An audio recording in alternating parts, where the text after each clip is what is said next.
hopelessly blurred, and nowhere as vividly as in Night Springs.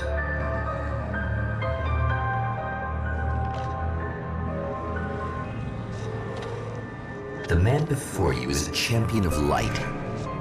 He is part of a conflict between darkness and light that is both ancient and eternal. He is chasing a dangerous quarry, the Herald of Darkness. His evil doppelganger, known only as Mr. Scratch.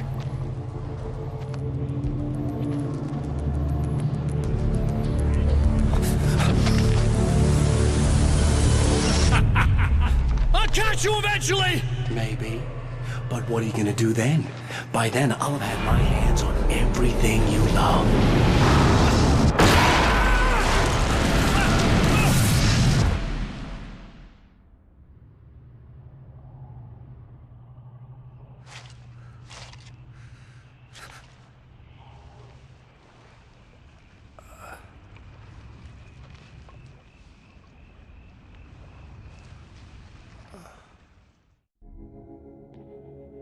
The man has been brutally spat out from the darkness that surrounds the shores of our reality. He has come to fight a decisive battle in Night Springs.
Like that again, huh?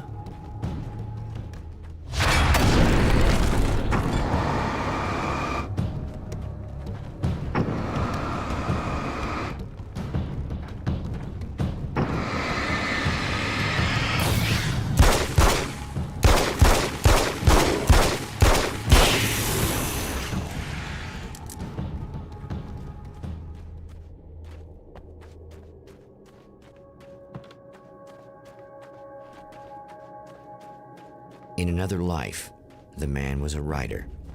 He still practices that art, forging weapons of war out of ideas. But the violent currents that brought him here have scattered the pages he has written.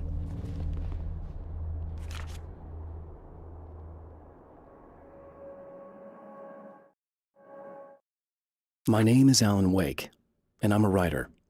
I didn't become one overnight. Like most writers, I struggled with it. A short story here, an article there. Then I got lucky and spent a year as a staff writer on the Night Springs TV show. It wasn't the great American novel of my fantasies, but it taught me discipline and craft, and the difference between wanting to be a writer and actually writing.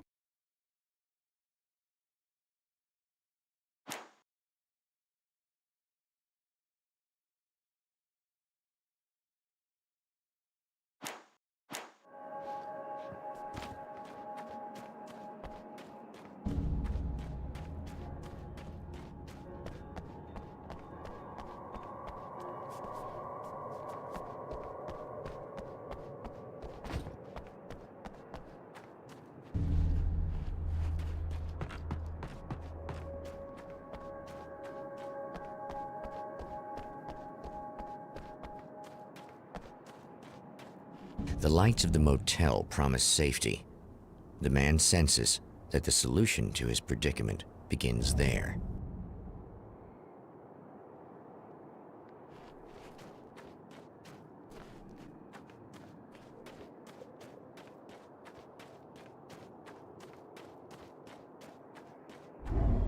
Somewhere within the Earth, space itself has been pierced, and from dark depths runs a steady flow of monsters.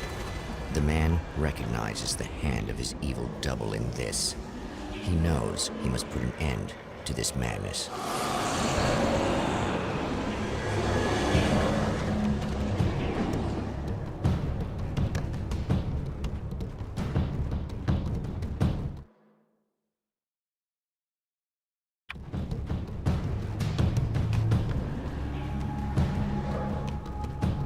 I can't stay here now.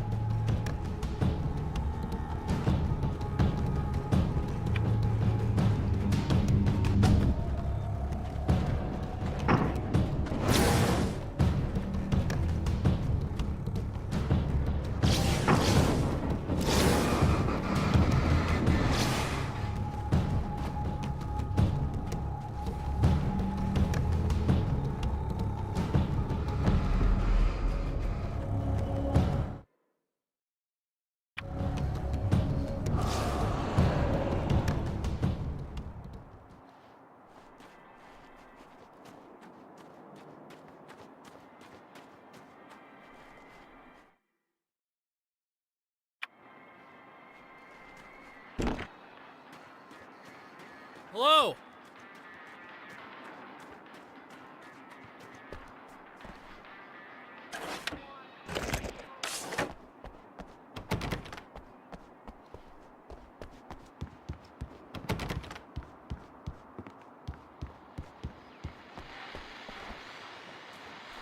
Well, here you are, about to enjoy another cool Arizona night with me, Eddie Rodman, the host with the boast.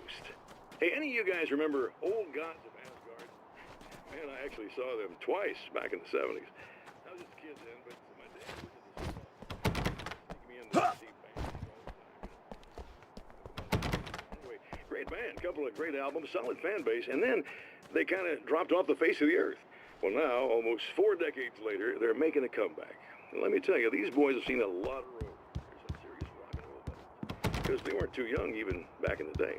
Well, now I've got Odin and Tor Anderson, 2 of the original Old Gods, in the studio with me, along with their manager, Barry Wheeler. Nice to have you guys here. Oh, hey, great to be here, Eddie. Yeah, hey. Hello! Now, boys, let me just come out and say this, all right? Spring chickens, you ain't. I mean, you guys, you make the Stones look young. You're only as old as you feel. Who you calling old? Now, your last album was 1978, In the Valley of My Shadow. And then you stopped playing altogether after that. Why? And what made you do a comeback after all this time? Well, it was a sad thing. See, the original bass player for Old Gods, Fat Bob Balder, passed away in... what was that? Leukemia! Bob had leukemia, poor bastard. Yeah, after that, we didn't feel like playing no more. Long story short, I ran into these guys up in Washington, and it was obvious to me that they still got it. So I figured, hey, let's make some music, right? And they went for it. Now, Barry, you were a literary agent before this, right? Uh-huh. Yeah, and you were very successful. You represented Alan Wake, I believe, who disappeared under mysterious... Yeah, that's... Hey, I just want to talk about Old Gods tonight. Is that cool? Can we do that? Oh, yeah, sure. Listen, why don't we take a little break, and then later on in the program, we'll hear the new Old God single. Stay tuned, folks. Well, at least Barry landed on his feet.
Oh, hell. This isn't gonna be good.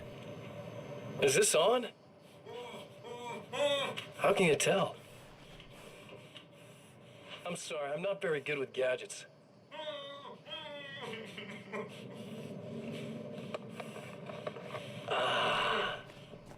That's more like it.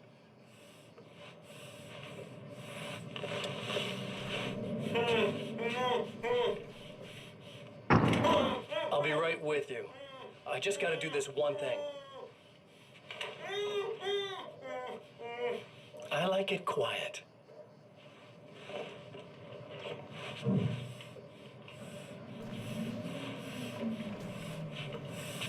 I bet you're wondering why this is happening. Why am I doing all this? Why am I so hell-bent on ruining your life? You're cramping my style. You've got money, fame, everything you could want. But you don't know what to do with it. I do. I'm getting all the things you never had the balls to go for. Having more fun, too.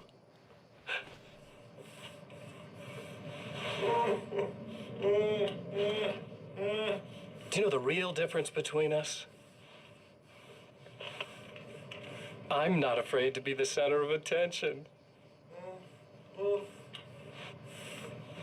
This poor slob's just collateral damage, really. I mean, made some information out of him earlier. But this part? This is just for kicks.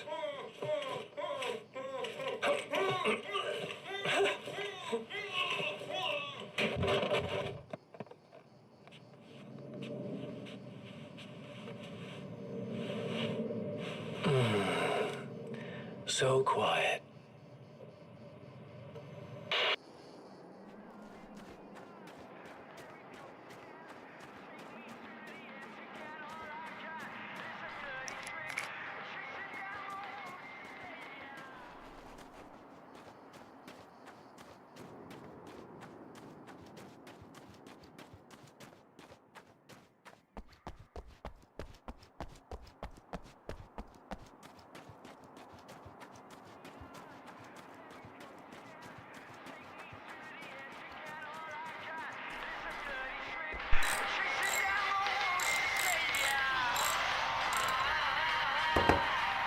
Hey, it's you. There. You remember me, right? Emma? Emma Sloan? I think you might have something that belongs to me. Really? A typewritten page? Oh, yeah, that's weird. I did find a page like that. I don't even know where it came from. It was all this weird stuff about the oil derrick and a satellite. Yes, that's what I'm looking for. Oh, well, I don't know how you knew I had it, but I guess it's yours. Listen, what's this all about? There are these really creepy guys hanging around the oil derricks. There's something really weird about them. They're dangerous. I'm gonna deal with them. Try to stay out of their sight, okay? And stay in the light. They hate the light.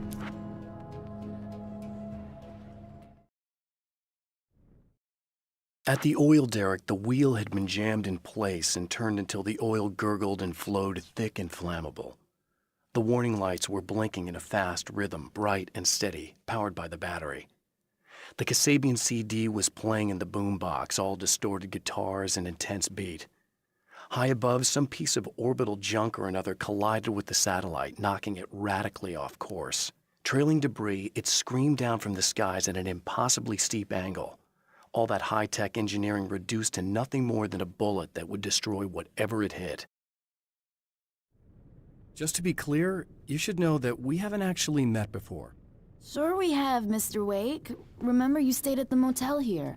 No, the guy you're talking about just looks like me, even if he uses my name. He's behind all this trouble. Oh, I thought, now that you mention it, I guess your aura looks a lot nicer than his, actually. I'm very sensitive to things like that. There's a bunch of stuff I need to find. The things mentioned on that page? Well, there's a lot of old crap lying around this place. Great, thanks.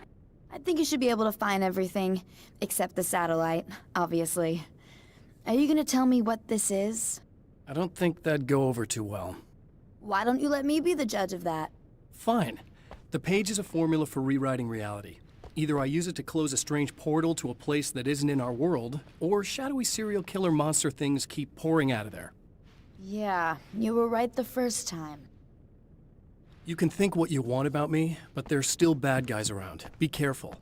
Well, you might be nuts, but I've seen the way they move, the way they look.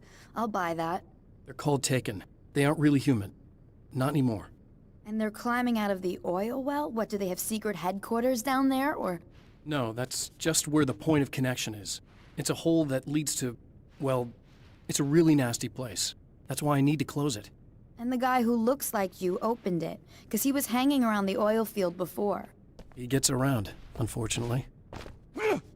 Thanks for helping me. Oh, I wish I thought you were just a nutcase. Actually, I kind of expected you to. Me too. But I feel like this is how it's supposed to go. Isn't that weird? Not really. I get that a lot in my line of work. What do you do anyway? I'm a writer. Obviously. What was that you said about my aura? Oh, I'm very spiritual, you know. I can see auras, but I only use it for healing and helping people. I'm like a wise woman, you know? I give people insight and advice. Look, just because I say crazy things doesn't mean I believe everything. Don't be like that. Maybe you should take a few crystals with you if you're going out there. It might be dangerous. They soothe your energies and focus your mind. It's fantastic. And they help me take out the bad guys? Oh, well, no, not as such. Yeah, okay. I think I'm... Or I have some wonderfully potent herbal detox suppositories. Yeah, I'm good. I'm good.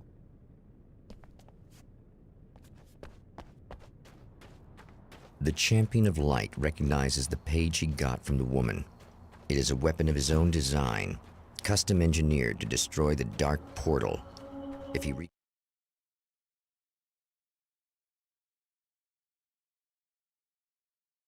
creates the conditions of the page, a great power will be unleashed.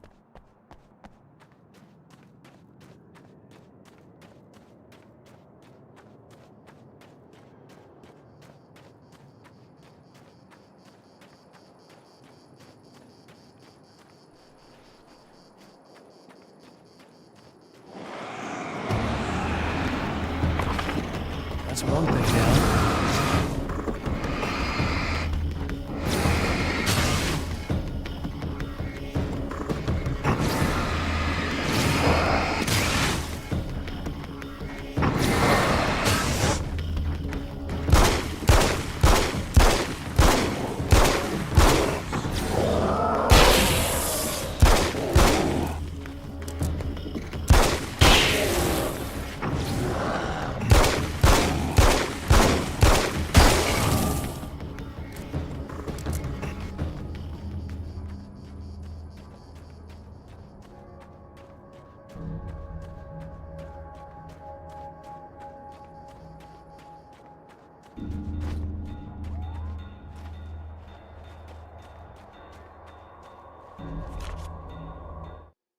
Some of the Taken aren't protected by the darkness like their comrades. Instead, their aversion to light is so extreme that they literally split into two when they encounter strong light. It leaves the two halves weaker, but of course, there's strength in numbers. It's a disturbing development. The dark presence I faced 2 years ago was powerful, but it didn't have much in the way of imagination. Clearly, the same cannot be said of Mr.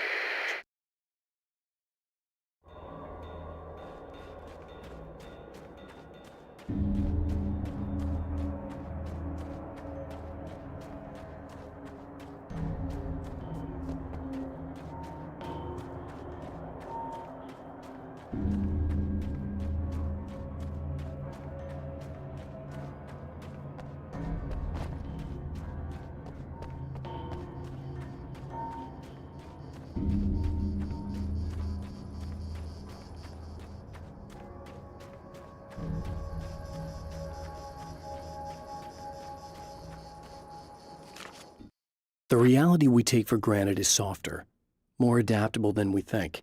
Under correct conditions, you can reshape it, turn it into almost anything you want. When it happens, almost nobody notices. It's not that we forget, it's that after the change, there's nothing to remember. Only those who have been directly touched by the powers that can shift reality are aware of the changes. Many are driven mad by it. Others can cope. I'm one of those people, and I know how to wield that power to rewrite reality.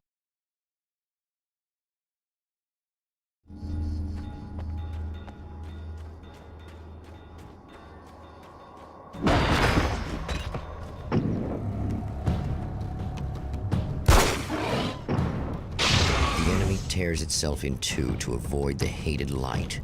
It becomes weaker, but more numerous. Such is the arithmetic of horror.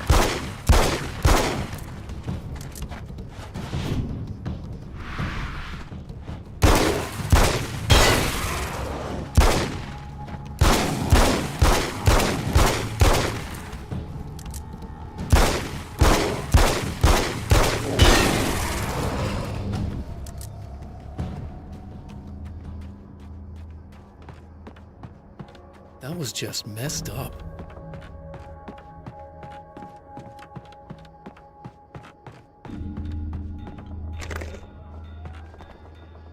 Something tells me I'm really gonna need the extra firepower. That's two. Just one more to go.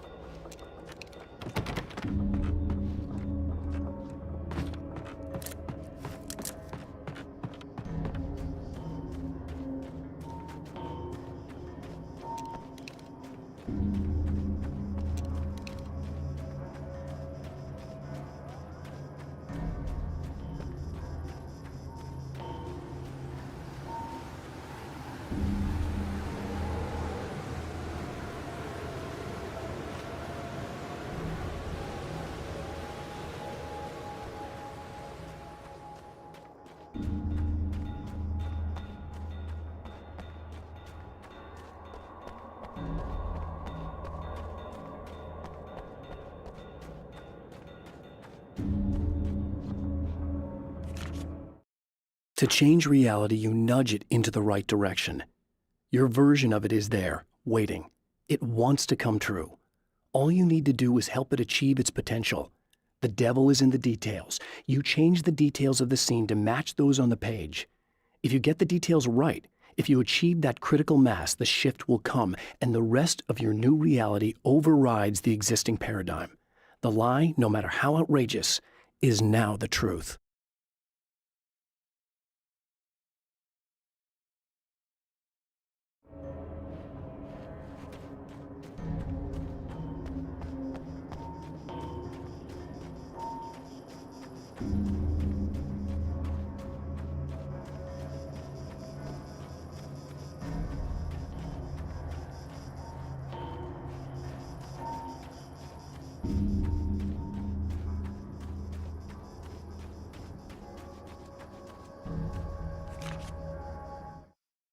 I know that when I arrive, the clarity of vision I have now may disappear.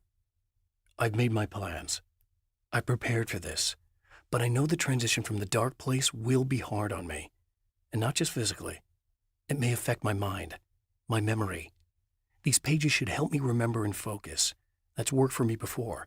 Even if that fails, I think I will be able to trust my instincts. I'm navigating my own story. I'm hoping I'll know where to go and what to do, even if the details elude me.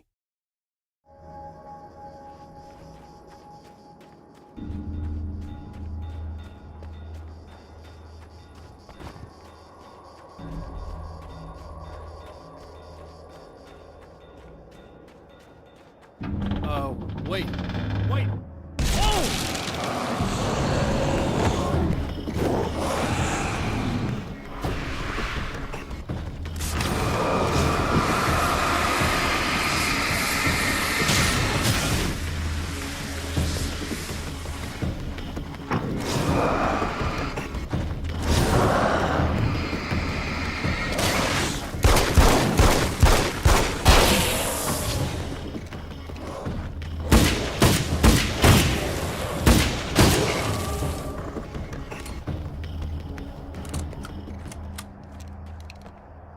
That's everything. The man has found the battery, but it is empty. It will need to be recharged.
I guess it's about time I went full auto.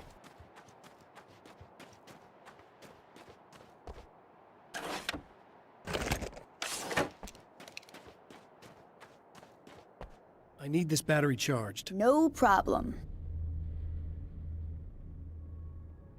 Here you go. Thanks.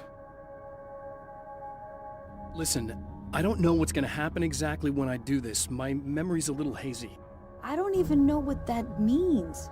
All I'm saying is you don't want to come anywhere near the oil field, all right? This thing could get out of hand. In the middle of highly flammable materials. Great. I'll do my best to contain it. Just please don't turn out to be some kind of crazy terrorist guy, okay? Okay, I'm gonna go now. Wish me luck. Wait a sec, I want to ask you about something first. What did you mean with that my memory's a little hazy thing? I had a pretty rough time coming here. It was like being caught in a tsunami. I blacked out for a while. It's hard to explain. There's a barrier of sorts that I had to break through. I was lucky to make it here with my wits as intact as they are. So you might have brain damage, you're about to do great things with a magic piece of paper, and you came here from another dimension? No, I'm from New York. I was just visiting another dimension. Oh, yeah, okay. My bad.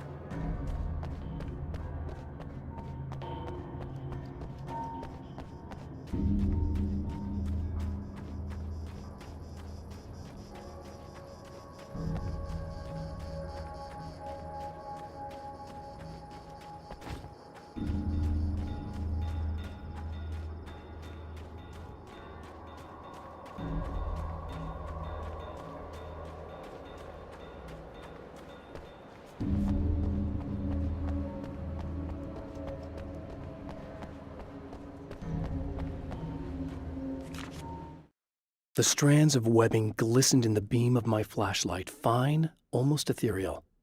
They were fresh and right in my path. I held my breath and waited, ears straining. Nothing. I moved on, concentrating on the task at hand. Just get what I was looking for, then leave. That's all I keep telling myself. For a moment, I actually thought it might be as simple as that.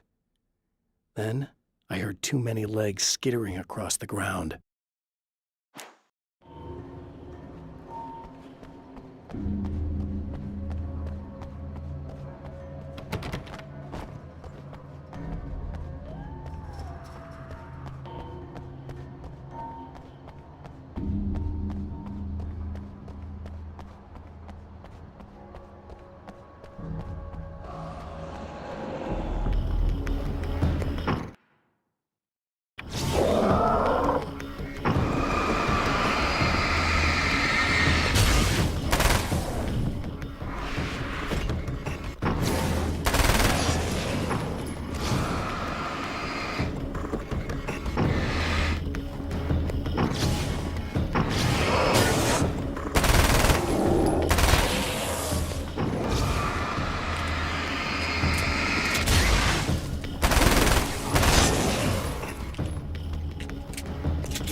Mr.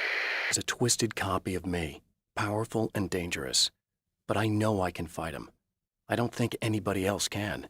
They don't understand what he is, what he represents, or that all the horrible things he does here are almost insignificant compared to what he will unleash on Earth given the chance. But I've survived the dark place, and it has taught me things. How to cope, how to stay sane when the world goes crazy. He's 2 steps ahead of me, but I can find him. and I believe I can stop him.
Time to make some serious changes.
I noticed.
Here, just keep your head down!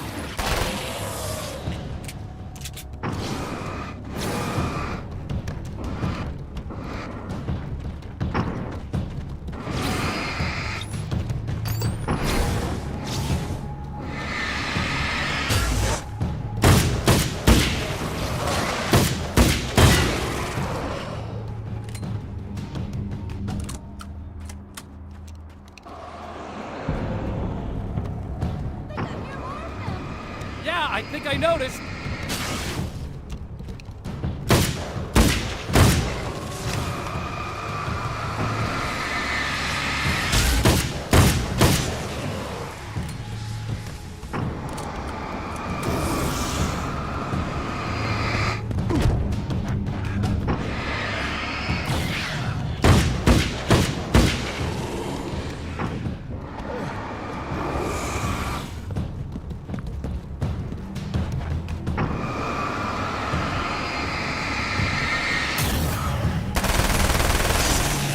That's the last of them. We're good.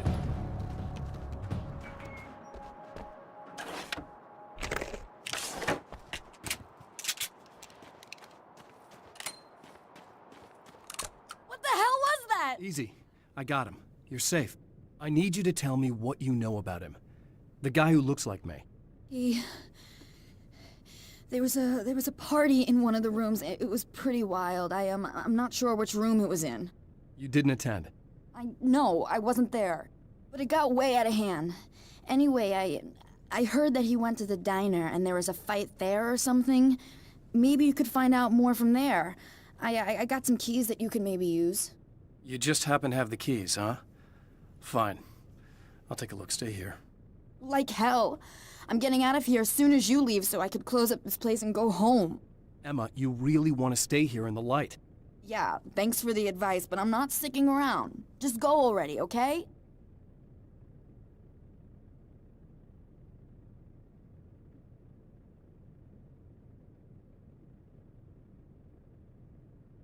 Are you okay? I guess. Thanks for the help. Were those what'd you call them? The Taken? What are they? It's complicated. Short version, the darkness can take people over. That's why I had to destroy the oil derrick. Otherwise, they would have overrun the place. Wow, I didn't think you'd actually do it. I mean, I didn't think it'd work. That's crazy.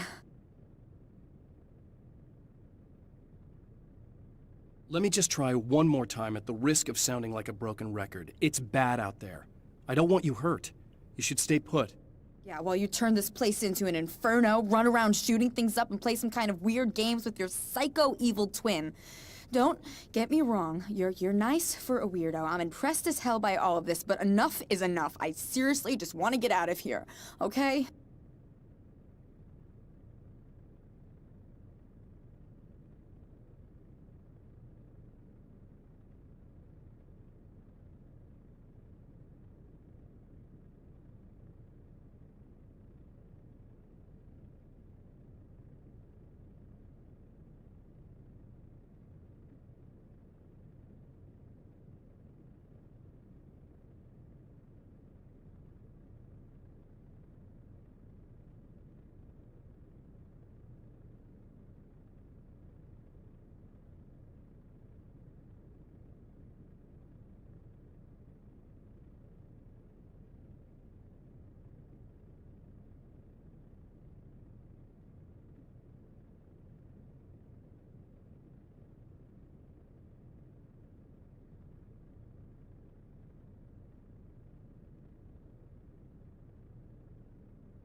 a poltergeist.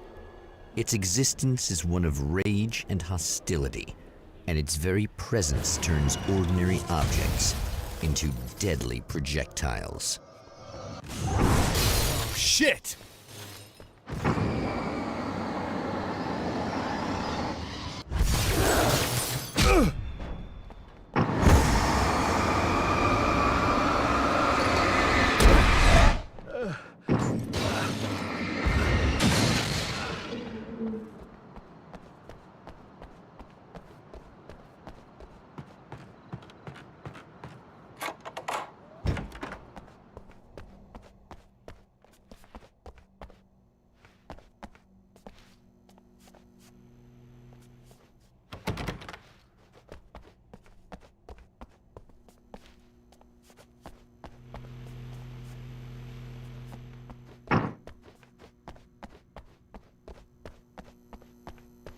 The scene, traces of violence, a callous midnight snack, a room key left carelessly behind. The man recognizes the enemy's handiwork. I think these are keys for the motel rooms.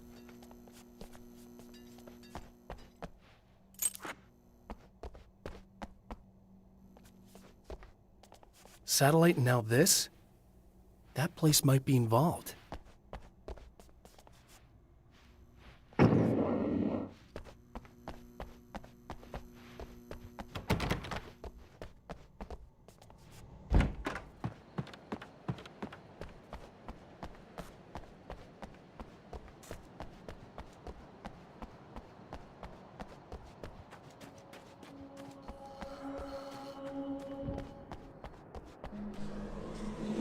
Emma Sloan was a believer in a great many things, most of which were entirely fallacious.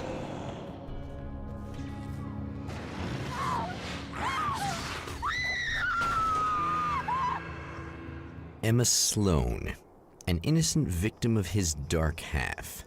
More collateral damage in the ongoing war. Damned by forces beyond her control, as much as by her own actions.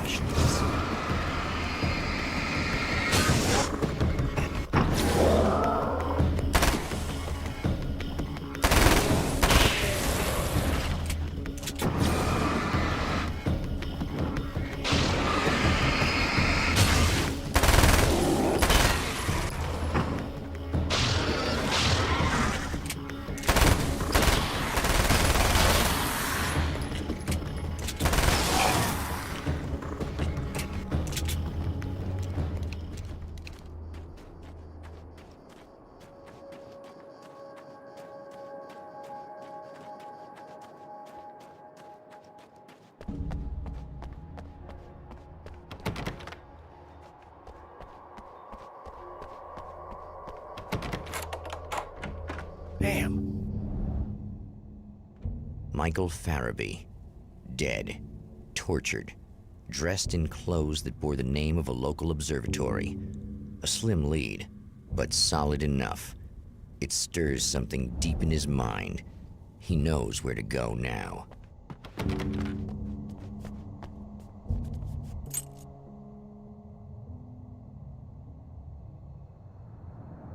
The observatory.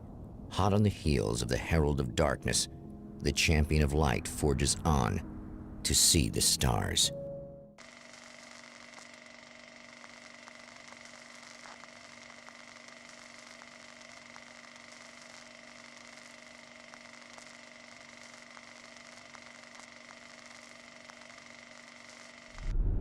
An observatory, a place for a man to witness the magnificence of the universe. But such insights are not what the Champion of Light is looking for. He has come to find a weapon.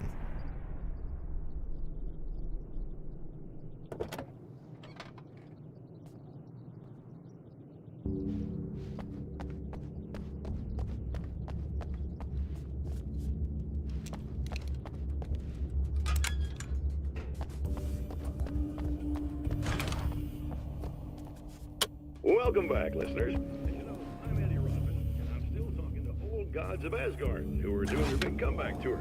How's that been going for you? Odin? Splendid. I'm having I didn't realize how much I missed that. And what about you, Tor? It's okay, you know. Well, this must bring back a lot of memories. Oh, yeah. It's wonderful to be back on stage. If it wasn't for my knee, I'd feel like a young man again. Well, speaking of that, I hate to keep harping on this age thing, but I gotta tell you, I've heard your new songs, guys, and you sound really good. Thank you. And this may be a touchy subject, but to be blunt, you really don't sound, well, old. I mean the difference between your speaking voice and your singing voice, it's pretty striking. What the hell are you talking about? You saying it's not us singing on that record? What? What's he talking about? No, I'm not saying that, guys, but I can't help noticing the difference. Son, you're on thin ice. You calling me a liar? Whoa, hey, let me just step in here for a moment, boys. Yeah, Eddie, they do sound different, but believe me, we're not talking Milli Vanilli here. These guys are the real deal. Why don't you come to the gig tomorrow night and see for yourself? Once they get on that stage, boom, things get real. Really? Believe me, they play like they're possessed. It's almost like magic. Look, you see my boys play, you see the old gods for real. These guys project a lot of power. They're not lightweights, you know what I'm saying? All right, Barry, I'll see if I can make it. Now, let's take another quick break here, and after that, we'll play the new Old Gods of Asgard single. Don't you go away.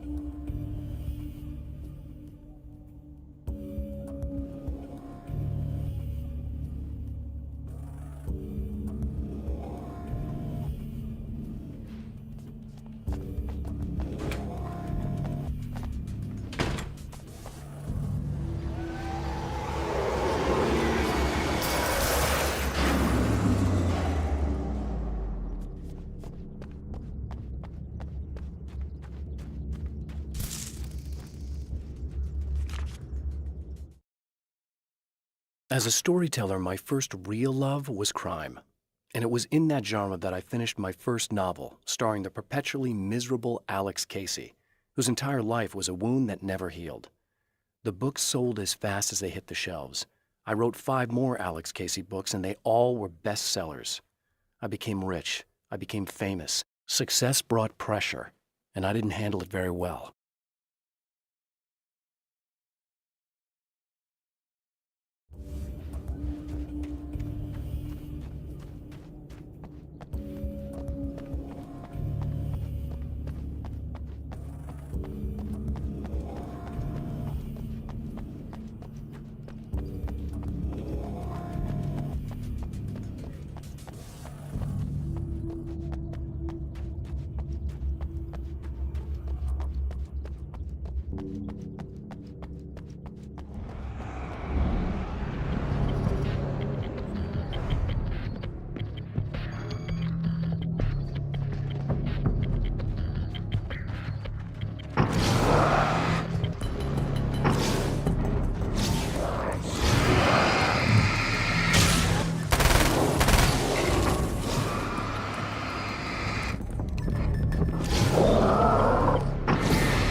I've carried a flashlight and a gun for so long that I feel naked without either. It's all too often that I need them. The darkness protects the taken. Shadows crawl over their forms like living things, protecting them from harm. Blows that would injure or kill a human outright mean nothing to them as long as the darkness persists.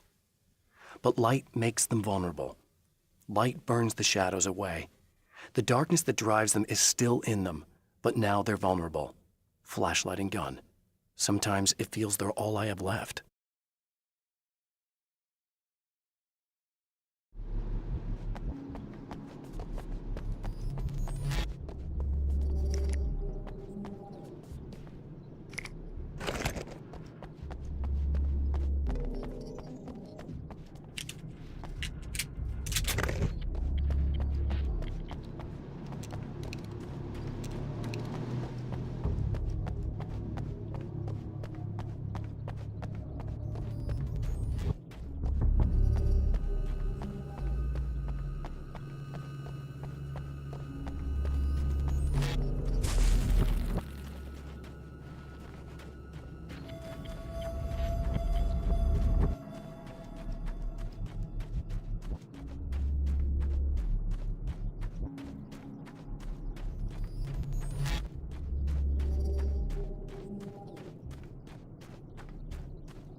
The pressure of success got to me.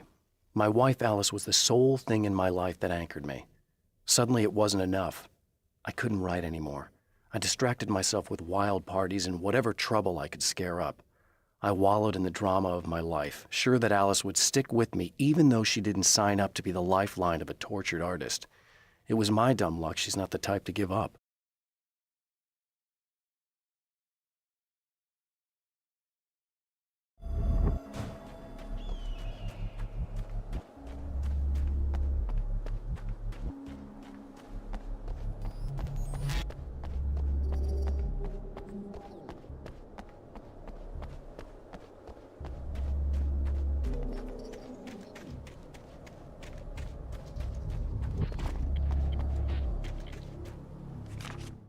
The spiders aren't really the work of the enemy. They're a side effect, a part of the Dark Place's less significant fauna that has managed to slip through the opening I made when I arrived. Less an animal than an idea that has assumed the form of an animal. Makes them no less dangerous, but at least they're a little easier to deal with. The darkness doesn't protect them like the Taken, and thus they can be destroyed by either light or bullets right away.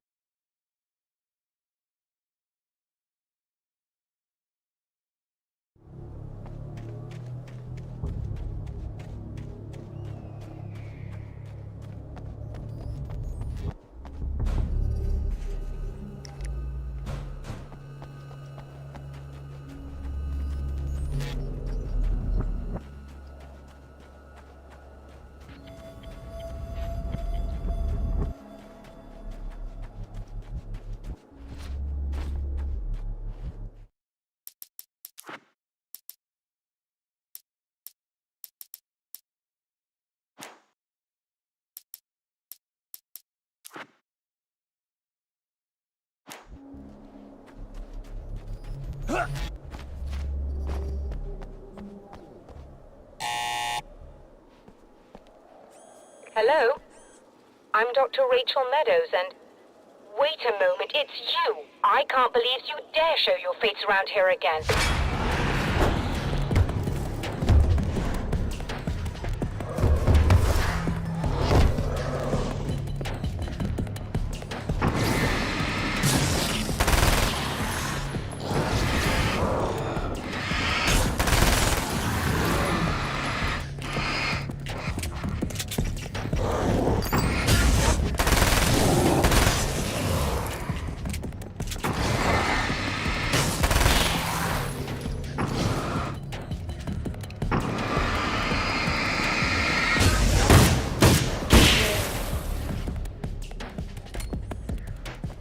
Go away. It wasn't me. I just look like him. Are you serious? That's what you're going with? Please. I'm trying to stop him. You saw those shadow things trying to kill me, right? I bet he got along with them just fine. Yes. Yes, he did. All right. Come on in. Thank you.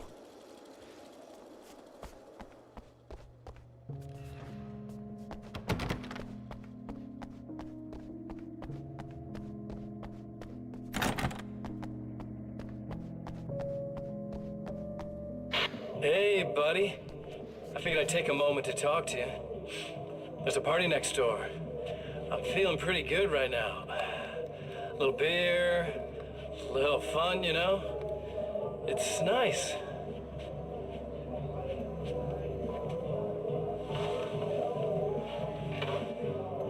Listen, this whole thing between us, it's a little weird for me too, you know? I mean, we don't just look the same, there's a lot we share. I mean, up here, I know you, right? So I was thinking maybe we could...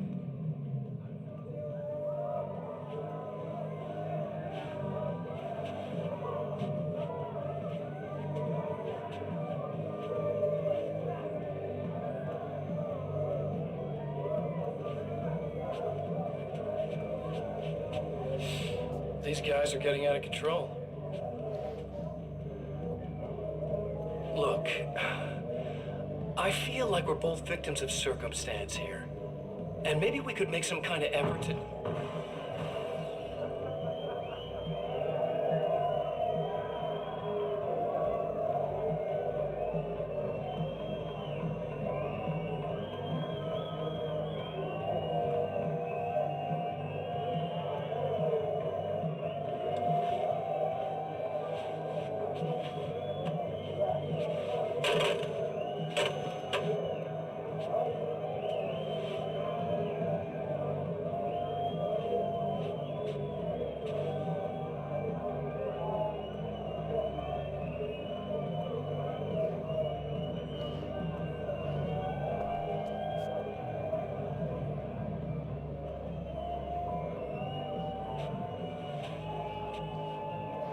Never mind.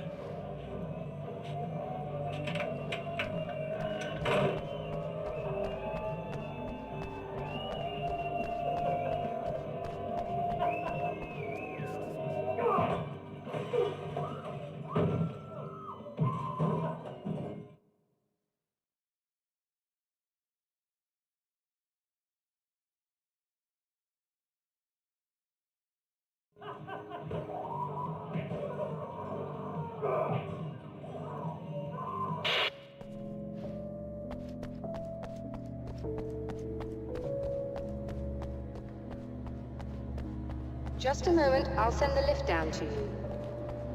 I didn't expect to see anyone tonight, but I'm relieved to see an actual person. That's assuming this isn't some kind of cruel trick on your part, of course.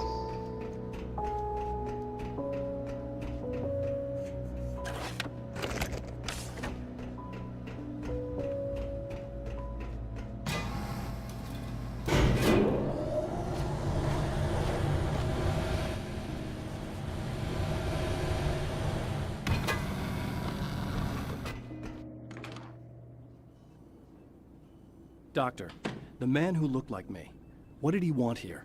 There's a strange astronomical event happening right now. Something I can't begin to classify, but I think it's disabled our satellite. There's a very peculiar signal that we're receiving. A signal? That's what I'm here for. Well, so was he. But he didn't seem to understand it at all. He got very angry, sabotaged our imaging array, and now we're blind. I believe the event is still going on, but we can't pick it up. Is there something we can do? What he broke is essentially just a special camera, but we can't use the telescope without it. There's a replacement in my car. If you can get that to me, we're back in business. Consider it done. Tell me more about the signal. It's almost as if something's being transmitted to Night Springs. It's the strangest thing. It's quite elusive, almost as if it wasn't properly there. I don't know how to describe it. So, what was the signal like? I wish I knew. He appeared before I had a good fix on it. He was very pleasant when I was working, but when I isolated the signal, he suddenly forced me out of the control booth. He said it was none of my business. He seemed to change. Somehow he was very smooth and charming before that, but suddenly he became, I'm sorry. I'm not sure I want to talk about it. I have to ask, do you always wear that to work? I was at a party for a local art exhibition. Fascinating works. When I was called away by my assistant, Michael was the first to spot this event. I don't know where he is now, actually. He was supposed to bring us some food, but he never showed up. Tell me about the event. Oh, it's quite fascinating. It looks as if stars were changing, somehow. Or shifting positions. It isn't really happening, of course. Most likely it's caused by some kind of atmospheric refraction phenomenon. But I've never seen anything like it. Did he hurt you? No. He didn't quite threaten me exactly, but those shadowy things started to crawl into view, and whatever the signal was, he seemed to be extremely frustrated by it. He just started breaking things and left. I thought it best not to interfere. You were lucky. He's done much worse. Yes. He showed me a knife, and he kept talking. He enjoyed the sound of his own voice. A proper maniac. You really aren't anything like him, are you? Believe me, I try very hard not to be.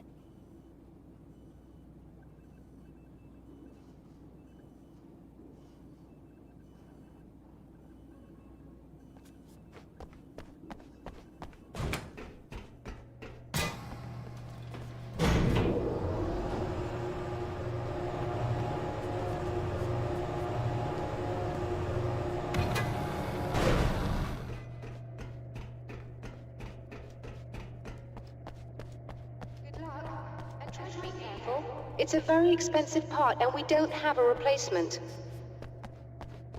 Oh dear, that sounded more close than I intended. Be safe.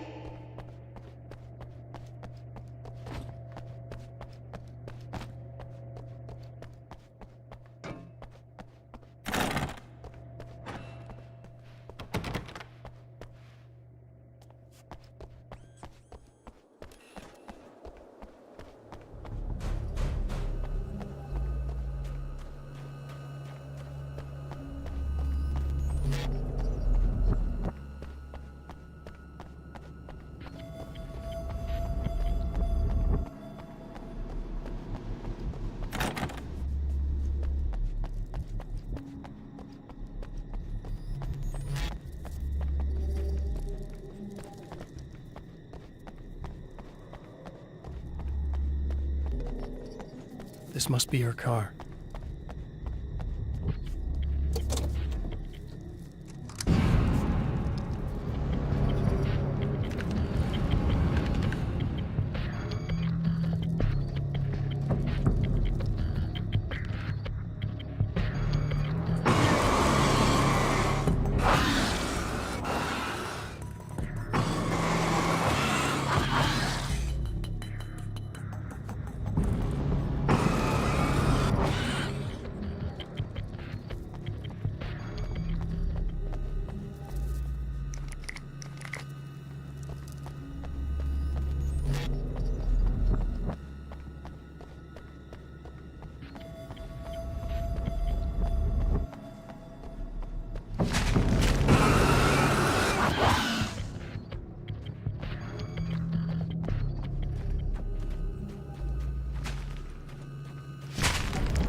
I found it! Excellent. I'll operate the platform directly below the telescope so you can install the array. Don't worry, it's very easy.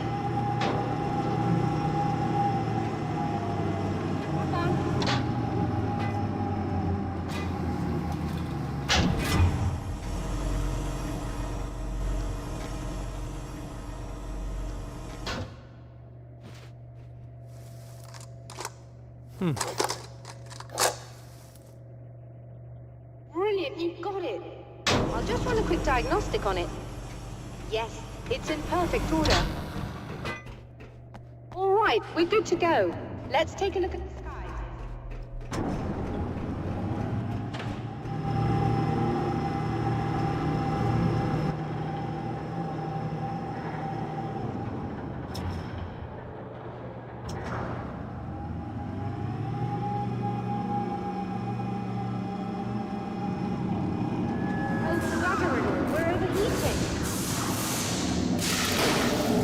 Shut this down. There's a problem with the automated coolant system. Somebody just interrupted the flow. So now what? Well, you could go and open the secondary coolant flow valves manually. I know it's dangerous there, but, well... I got it! Please come talk to me if you have questions.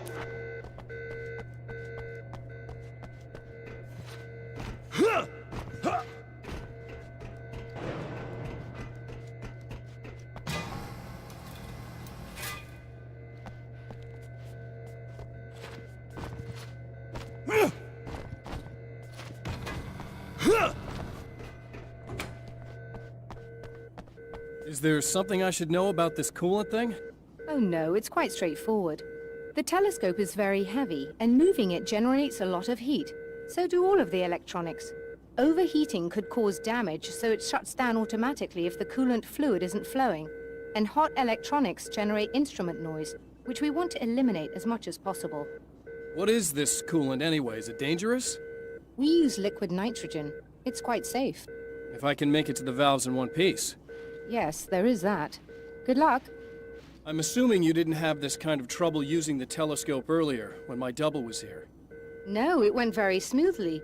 Until he turned into a nutter. This doppelganger of yours doesn't seem to want anyone else to look at this phenomenon.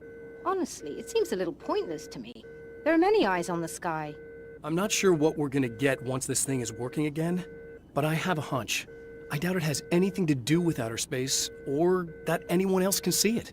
I think it's a message for me. For you? That seems unlikely. And even if it were a very localized phenomenon, surely it's visible to others in the area. Maybe. But I wouldn't bet on it. There's a reason he came here, and a reason he doesn't want me looking at it.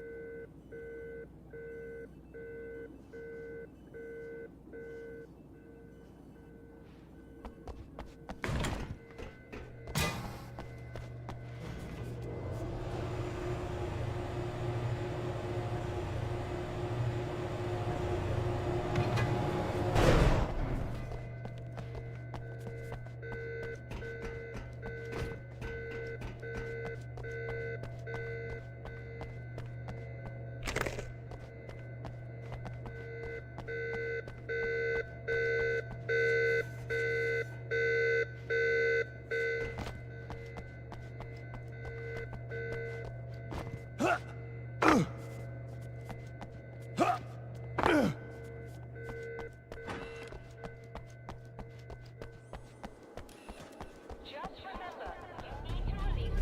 3 valves.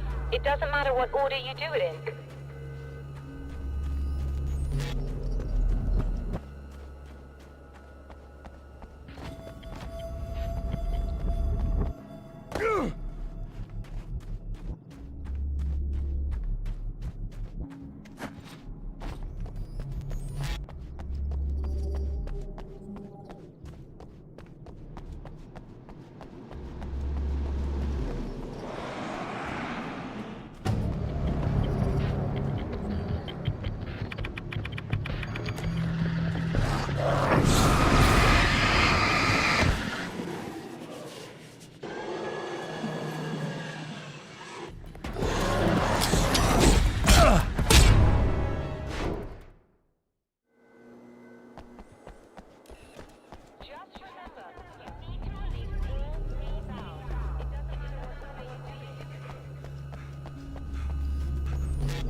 I've seen the enemy, and it's me. I've faced dark horrors before, things that live in the unimaginable pressures of the world beyond our own. Sometimes they masquerade as humans. That's what ultimately lurks inside Mr. Scrooge. He's every mean-spirited tabloid story about me, an evil caricature, a creature formed in that vague territory of misconceptions, half-truths, and the dark imagination of people who heard a story about me. An urban legend made flesh, a serial killer, my dark half, brought to life by the power of Cauldron Lake.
That should do it.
I released all the valves, Doctor! Is it working? Just bear with me a moment. Yes, I believe you've got it sorted. It's working again. Nicely done. That sounds like trouble. I don't think they're happy.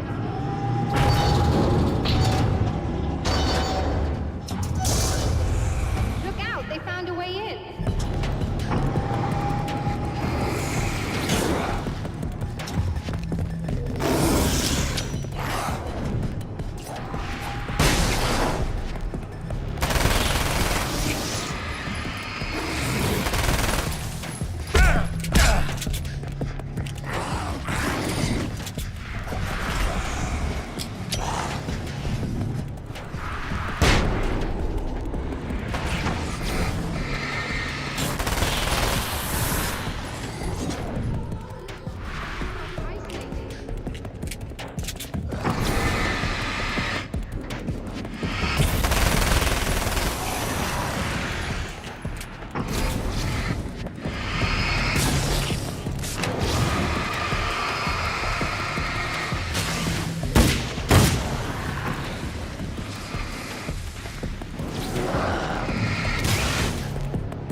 I'm sorry, I was distracted.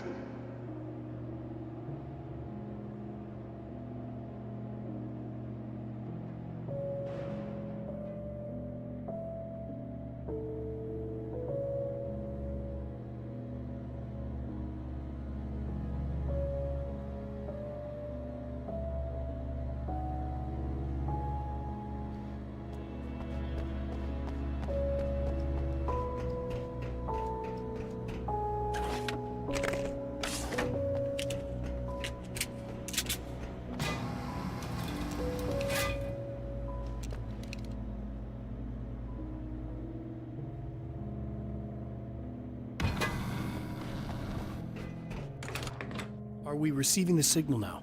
Oh, yes, it's coming in loud and clear. It's amazing. I'm not sure what it is yet, let alone where it's coming from, but it's interacting with our system somehow.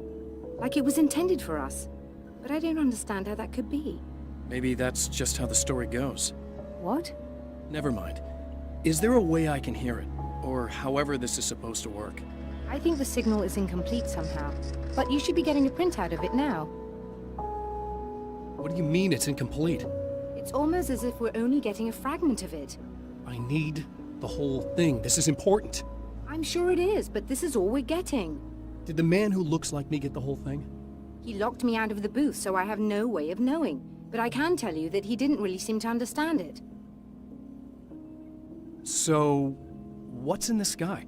It doesn't make any sense. The stars are just... they're wrong. I thought I'd be able to see something, but it's like I'm looking at a sky that's just... it's not the right sky. But that's impossible. I consider myself a rational man, Doctor. But this isn't a thing you can measure or explain. I've seen impossible things that have taught me just to roll with some punches. It's either that, or go insane. I find it disturbing that you sound like you're speaking from ample experience.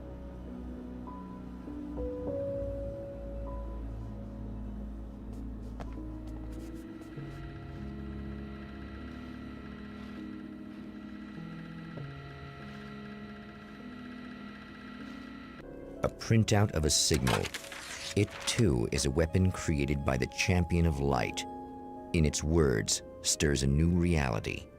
But it is incomplete, and yet it provides a roadmap for the man to follow, a course that will lead him to a place where he may confront his enemy.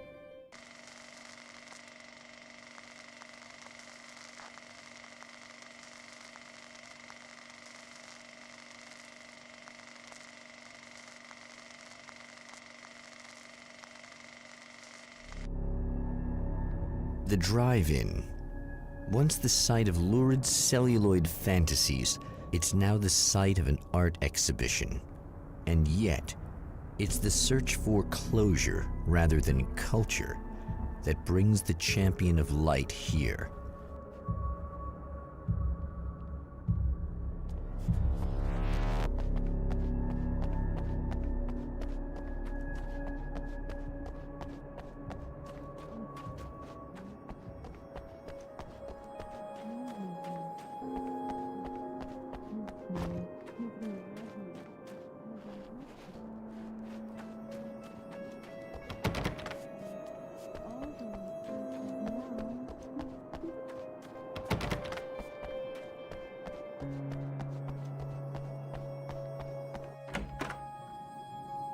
Oh, it's you.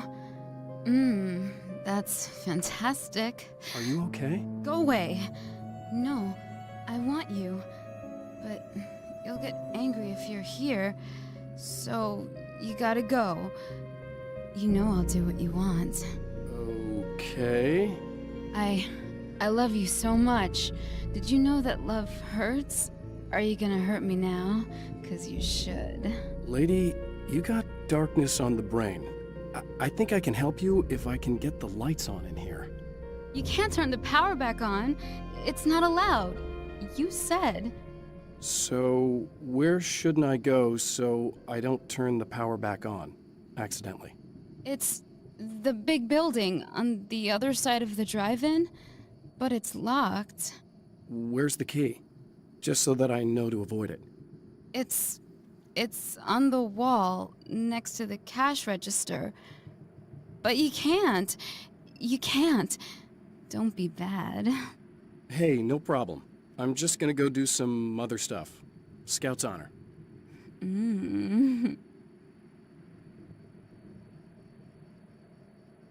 Just try to stay calm. I've seen this kind of thing before. I think you're gonna be okay. Why is it so hard to think? You've been touched by darkness. I'm hoping it's not permanent. Remember when you were here before, and you kissed me? And then everything got all dark? That was the best. Listen, this is very important. Where did I go? Can you tell me that? Baby, you don't need to go anywhere. You're here now, and you're in my head. You should be in me. You should touch me again. Not with a 10-foot pole, lady.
Hey, just in case there's a part of you in there that's freaking out right now, it's not your fault.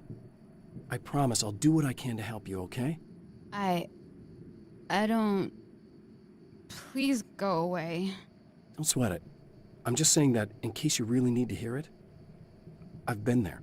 I think there are spiders in my eyes. I think you put them in me. Yeah, I'm just gonna go now.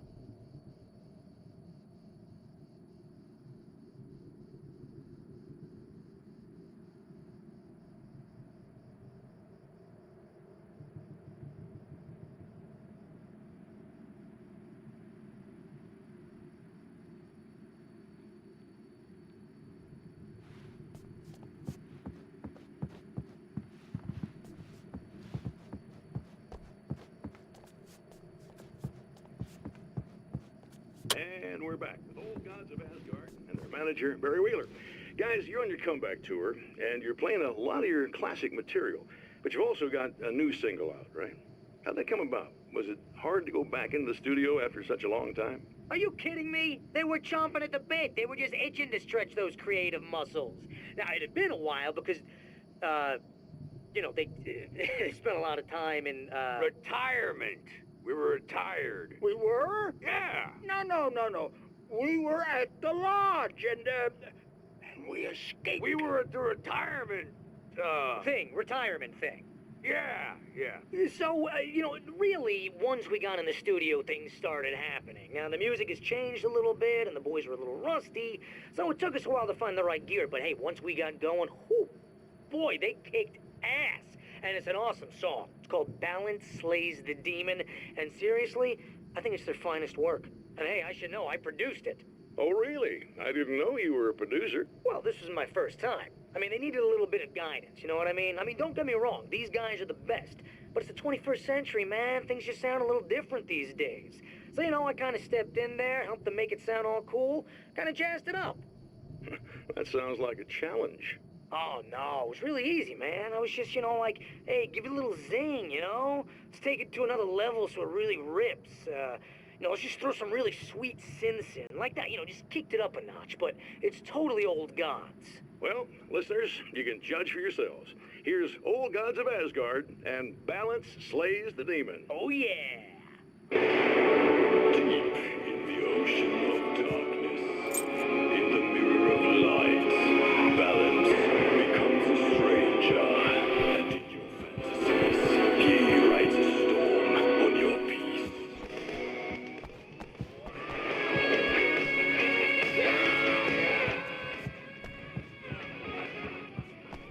The man has encountered this before.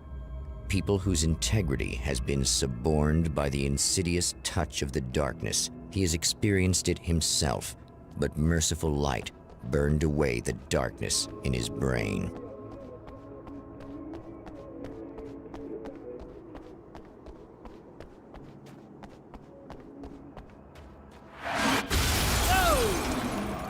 Not good.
The car seemed to sail through the crisp mountain air in slow motion, spinning around one axis almost lazily.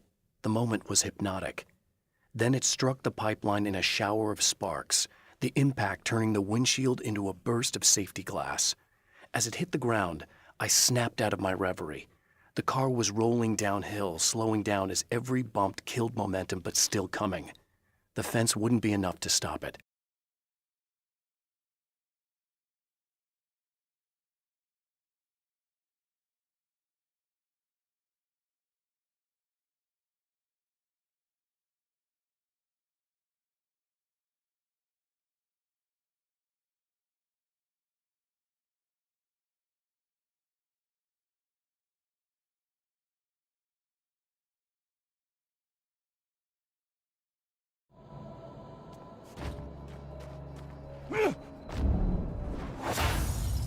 Oh, look! Mr. Hero's here! You ready to save the day?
I told you I'm a psycho.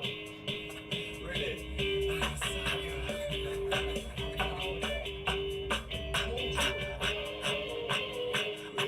a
Shut up!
Alice, my wife. The best thing that ever happened to me. She smiles and the darkness lifts. For her, I've tried things I otherwise never would. I've never really minded if it's made me feel like a fool. She's a photographer, and the world she sees through her lenses is unique and beautiful. She has the vision. She sees things others don't and knows how to make them visible to everybody. She did it with me, too. She teased out things I was only vaguely aware of. She always saw me in the best possible light.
Okay, I should be able to figure this out.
You have no idea how badly you're screwed!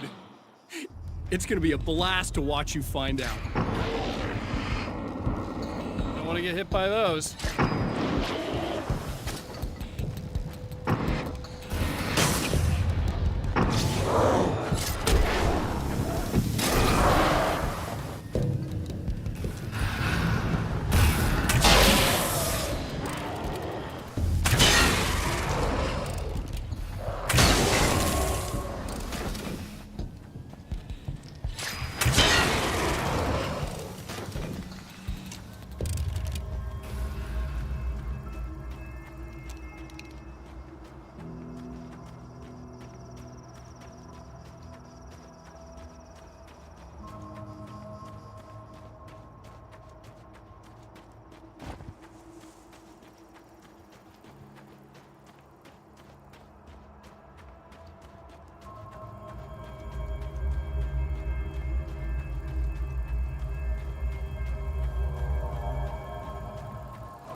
Wait.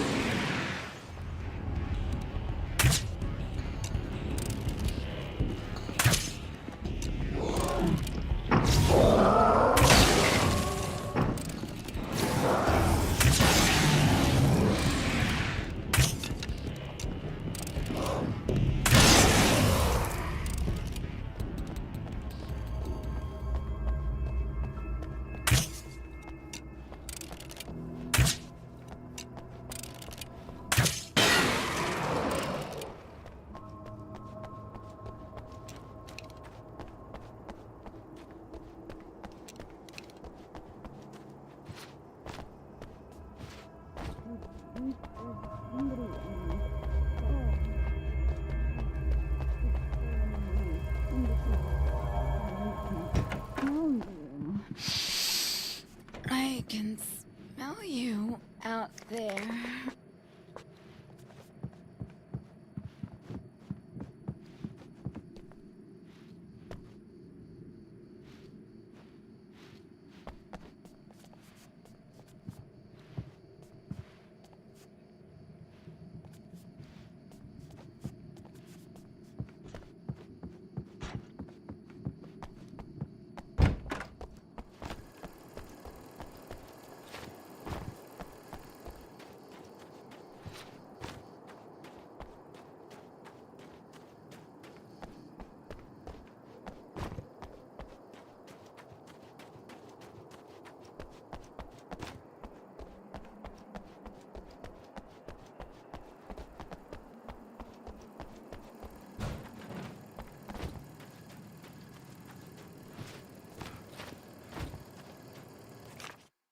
My writer's block got worse. I didn't sleep much anymore. My life with Alice seemed like a constant fight. I was a wreck. Alice took steps. She booked a vacation in Bright Falls, a small town in Washington. It was supposed to be a chance to break out of the cycle I was in. She didn't know about the darkness in Cauldron Lake.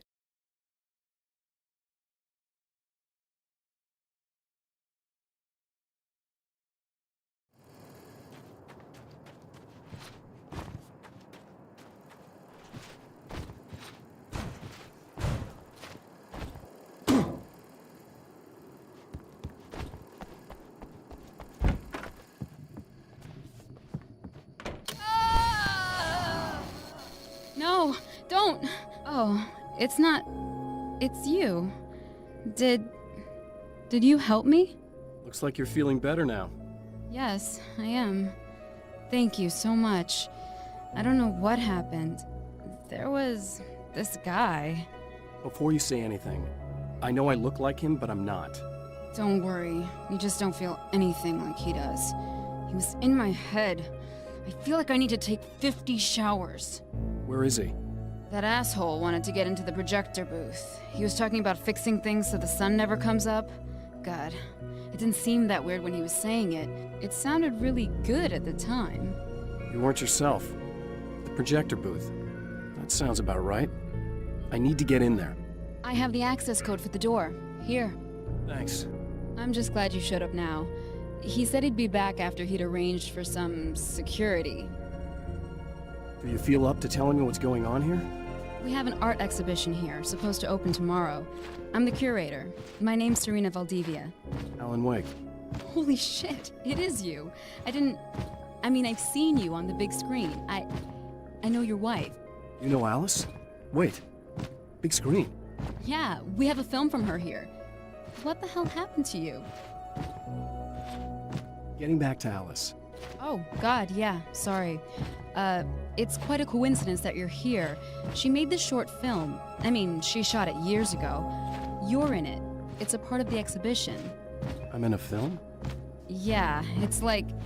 it's just footage she shot of you at some point, but she turned it into this thing. It's, almost like a memorial of sorts, because, you're supposed to be dead, or something. Uh-huh. How's Alice? Is she all right? She's okay, I guess, all things considered. I know her pretty well. You're really Alan? I can't believe you're here. Nobody knows what happened to you. But there are people who say they've seen you. That wasn't me. He just looks the same. Like, you know. Yeah, but that guy's a lot more slimy. The thought of him makes me... I hate him, but there's something about him, this... God, he's so creepy. Anyway, you're not like him. At all. I hope you can stop him.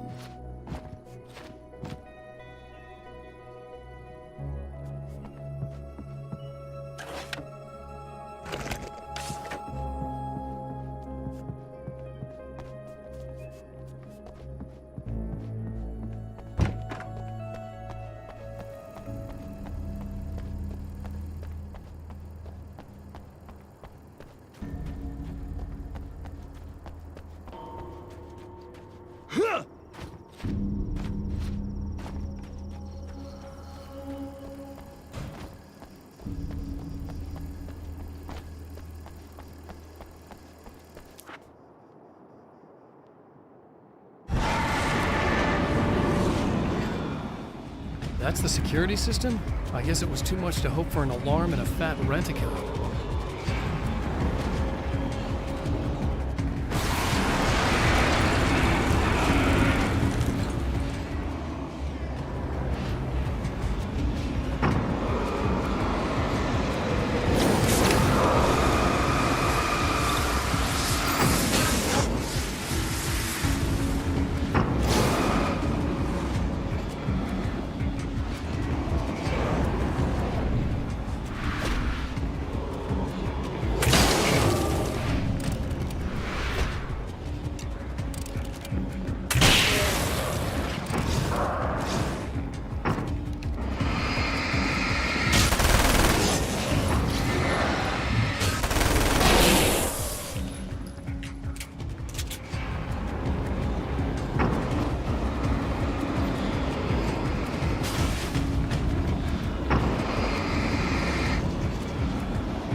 It's been 2 years since I came here. Being that long without Alice breaks my heart. And I know it broke hers. I know she thinks I'm dead. How could I blame her for that? It would be a crime to pretend that she owes me anything. She took all the stupid, self-indulgent bullshit I brought into her life and still stood by me. Still loved me. It's no betrayal. But I'm a better person now than I used to be. I want to be that person with her.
The Champion of Light can feel the fragment of the signal in his pocket, the weapon that can change what will be.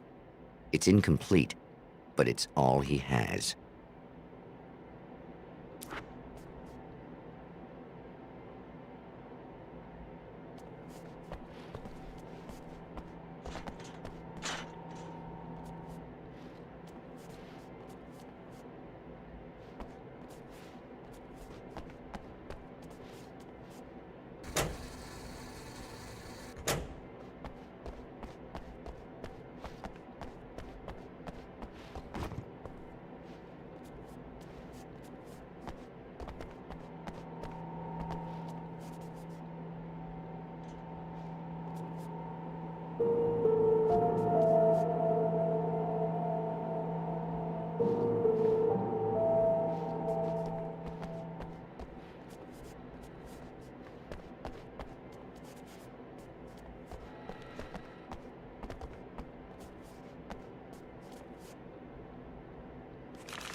hell? This isn't going right.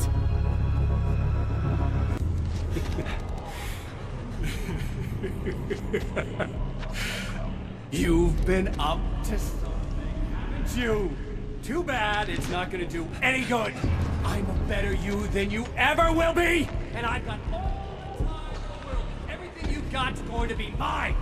Your life. Your wife! What are you gonna do about it? The sun's never coming up now. I can keep this up forever. Show yourself! Whatever you say, buddy!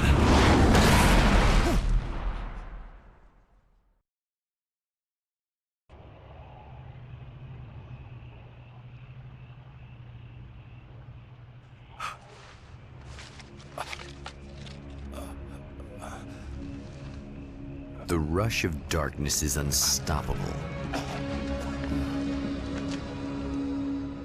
Time itself twists and tears, sweeping the champion of light back with its dark currents.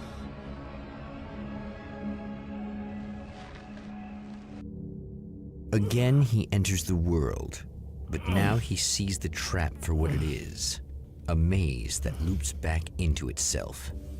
I'm here again. They sent me back.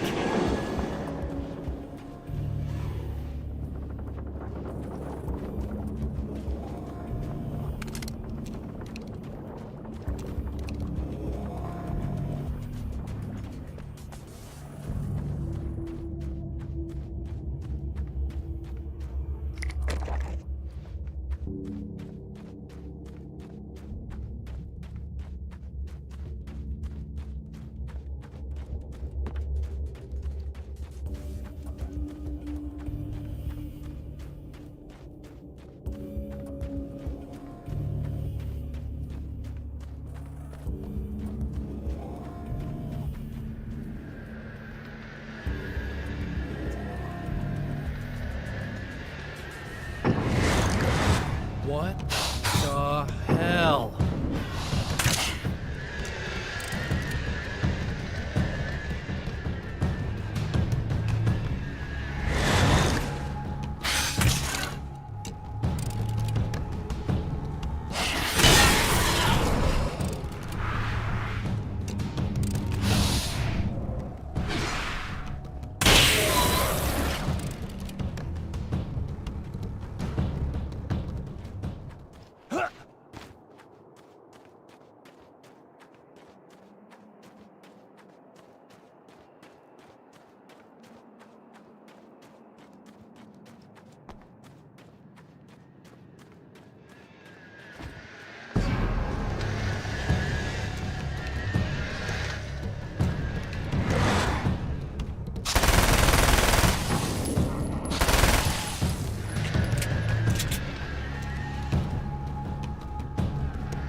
I don't make friends easily. I know plenty of people, but I don't let most of them close. I've known Barry Wheeler ever since we were little boys. We had the time of our lives. I'd get us in trouble, and he'd talk us out of it. Things haven't changed that much now that we're grown-ups. He's the most loyal and dependable person I've ever met, and all the things that count anyway. You could call him a weasel, and you wouldn't be entirely wrong. You could call him a clown, and I would reluctantly agree. But he has never let me down.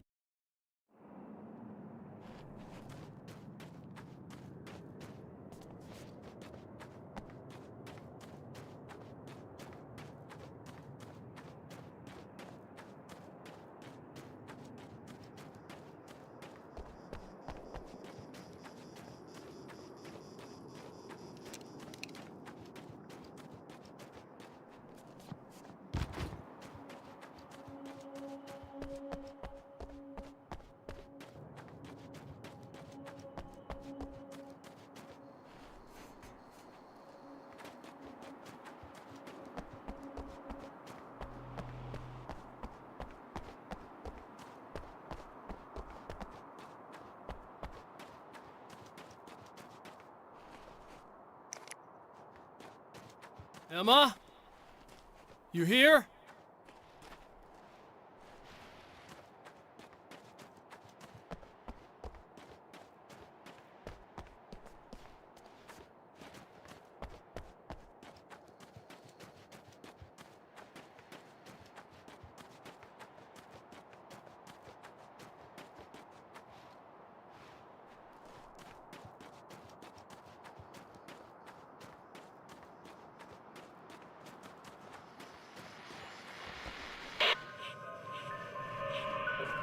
Okay. So this chick just came up to me and said she's my biggest fan. I know. They all say that, right? And she's giving me the eye. So I make a couple of moves. But I say I have to... Night Springs doesn't exist. It's a fictional town from the TV show I used to work on. It was Any Place USA, a place we used as a backdrop for whatever strange story we had that week. One of the stories I wrote for the show involved a man, the champion of light, fighting his evil double, the Herald of Darkness. It was something I'd written back in the real world, something I had a link to, a framework I could build on. I had adapted it into a new story. This story. Go to the bathroom first. Uh-oh, right? She's got no idea. Watch this. This is gonna be priceless.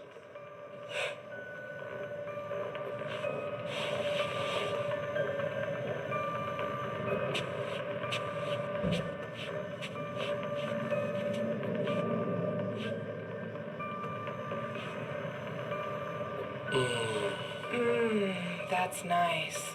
I thought you'd like that. Are you tense? You feel a little tense. Maybe a little. I had a crappy day. Yeah? Don't worry. It's improving real fast. Yeah. Hey, don't stop. It's just getting good. Watch this.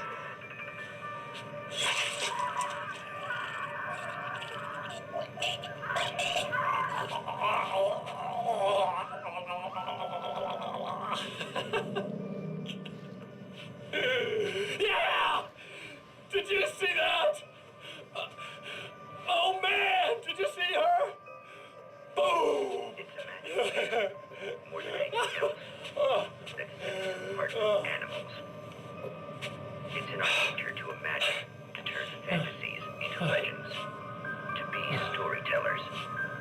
But on a rare occasion, the line between fact and fiction, imagination and reality becomes hopelessly blurred, and nowhere as vividly as in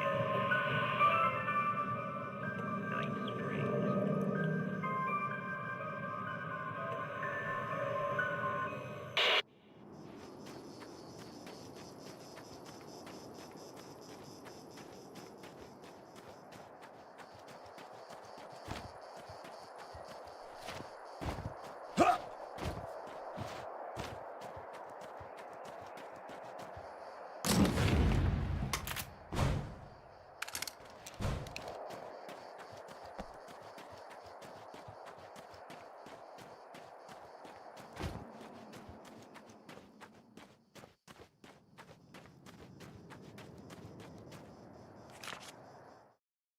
Now Night Springs is in Arizona, although not for long.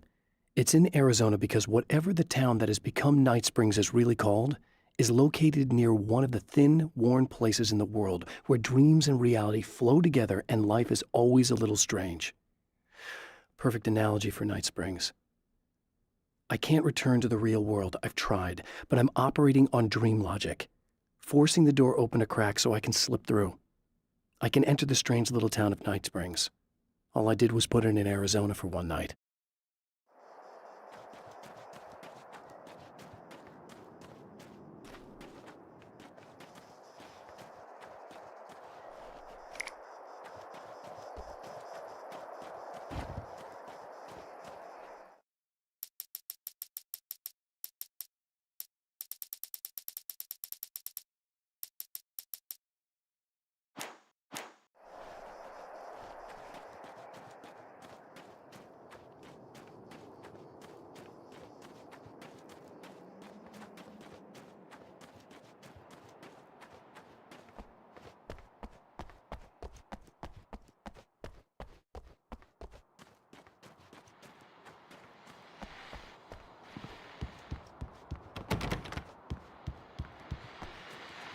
Okay, people, it's Eddie Rodman here with a few hours to kill, and there's nobody I'd rather spend them with. Nobody else in the whole world. Oh boy, that'll land me in hot water when I get back home, won't it? Well, just in case my wife is listening, and you always are, aren't you, baby? Let me tell you, you are the exception, honey, and the prettiest lady I ever saw to boot. But I'd really like to spend some quality time with you listeners, because, tonight's one of those nights. You're sitting in the studio and you kind of forget how long it's been or what day it is. You just sit here and go through the motions, and you might as well have been here forever. You keep talking, but you don't even know what you're saying. It's like you're on automatic. You can't stop the ride and get off. It's times like these that I really wish that somebody would just call in and relieve my boredom. How about it? Anybody? Come on now, help a fella out. Our lines are open.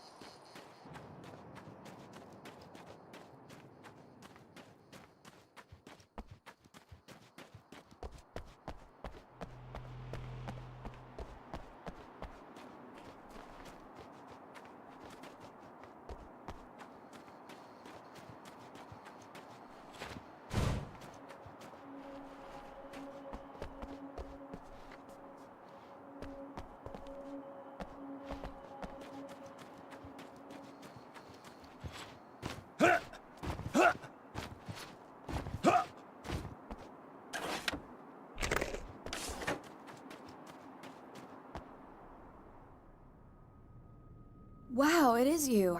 I guess all of it really happened. You remember me? Kind of. I felt weird all day, like I could almost remember a dream I had, and then, just before sunset, I remembered the page. Yeah. I'm going to have to go get those things again. Not all of them. I went out and got them. Well, most of them. I felt stupid at first, but then it was getting dark, and those things started showing up, and one of them made off with the battery. It ran into the railroad tunnel. There was no way I was gonna follow him in there. Sorry. It's good you didn't. You should be careful. I mean, really careful. Yeah, I kinda remember something. Something bad happened to me, didn't it? Forget it. It doesn't have to happen again, okay? Just do what I say. Yeah, okay. God, this is too weird. Am I going crazy here? Just go get that battery. Try to stay calm. You're perfectly sane. We're caught in a time loop. That's why this is happening again. I believe you. God, I feel like I might just lose it any second now. How come you're not freaking out over this? Because on my personal weird shit-o-meter, this just doesn't rate. Look, I know something happened to me before... You're gonna be okay, if you just keep cool, okay?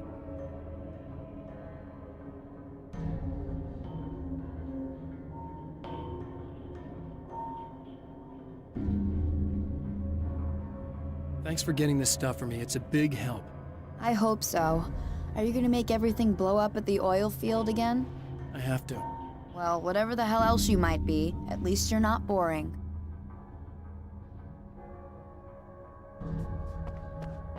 Just the battery. That'll save time.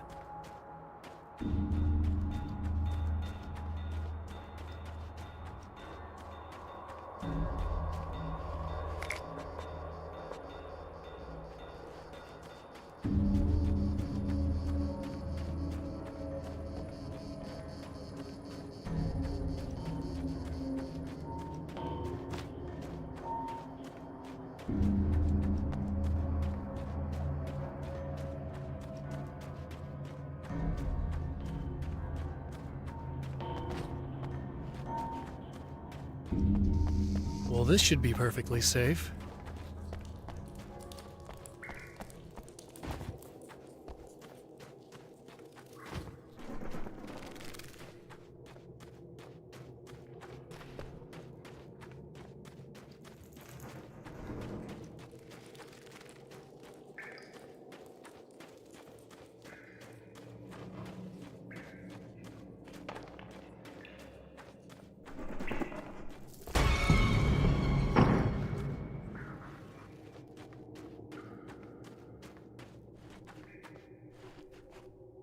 Now I just need her to charge this up.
Found the battery.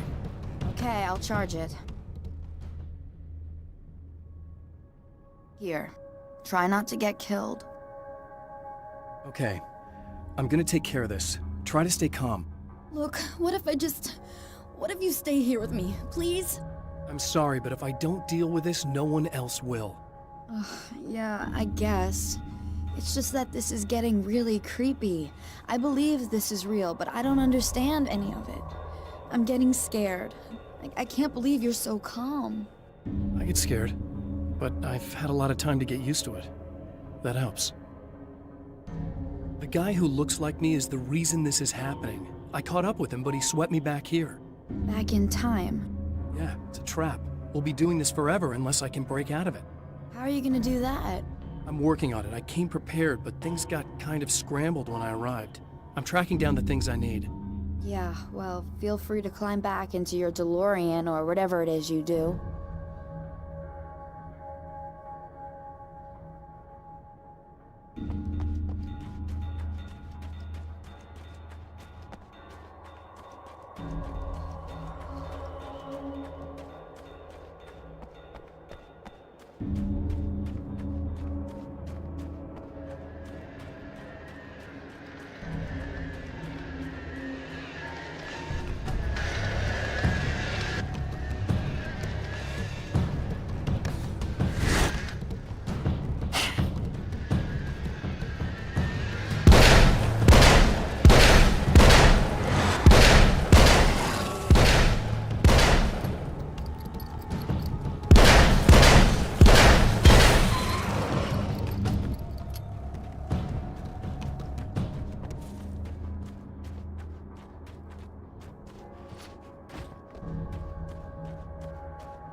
Here we go again.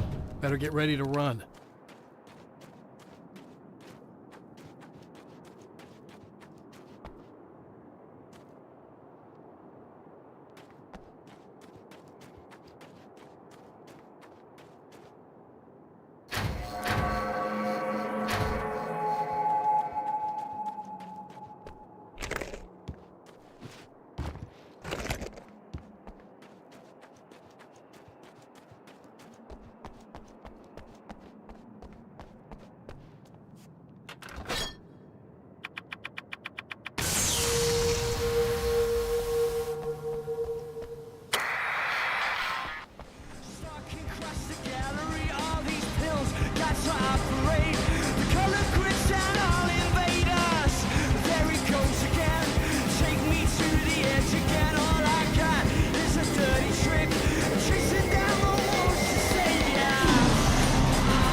She'll be in trouble. Better hurry.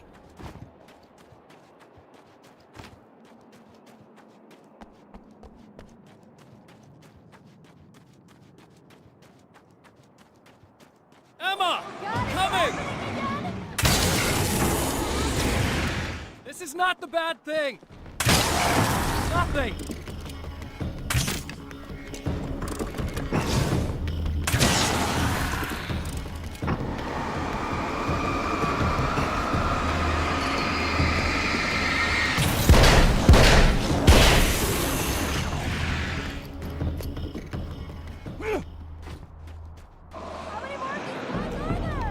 Just keep your head down!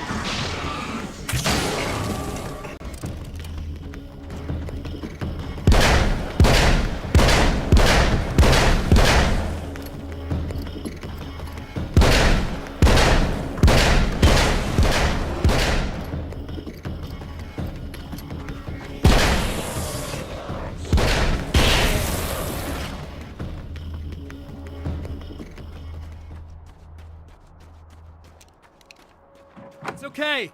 It's safe now.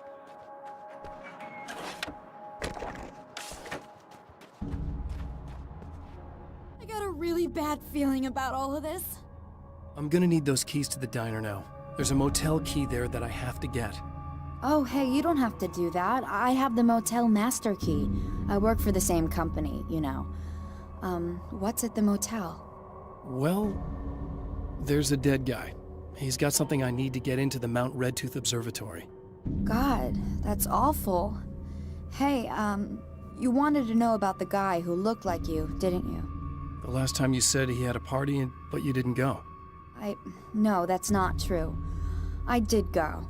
It was really great at first, and then I didn't see it myself, but I hear he turned nasty. He hurt a bunch of guys pretty bad, and there was this girl, she died. But I didn't hear about that until afterwards. I thought that he was so charming. And then he went to the diner. That's right. I wasn't involved. I wasn't involved with that at all. I don't know what happened. Fine. I need to check out these motel rooms. In the meantime, you stay here, okay? I'm serious. Keep the lights on and stay here. Yeah, okay. You got it. I sure hope you're right about this. You're gonna stay here this time, right?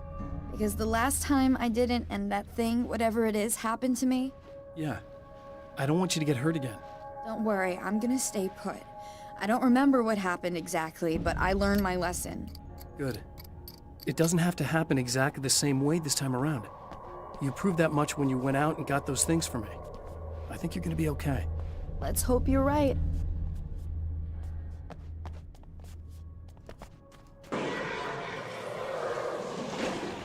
This wasn't supposed to happen again! The memory of her own fate haunts Emma Sloan and fills her with dread. This time, she does as she's told. It's not enough to save her. Ha!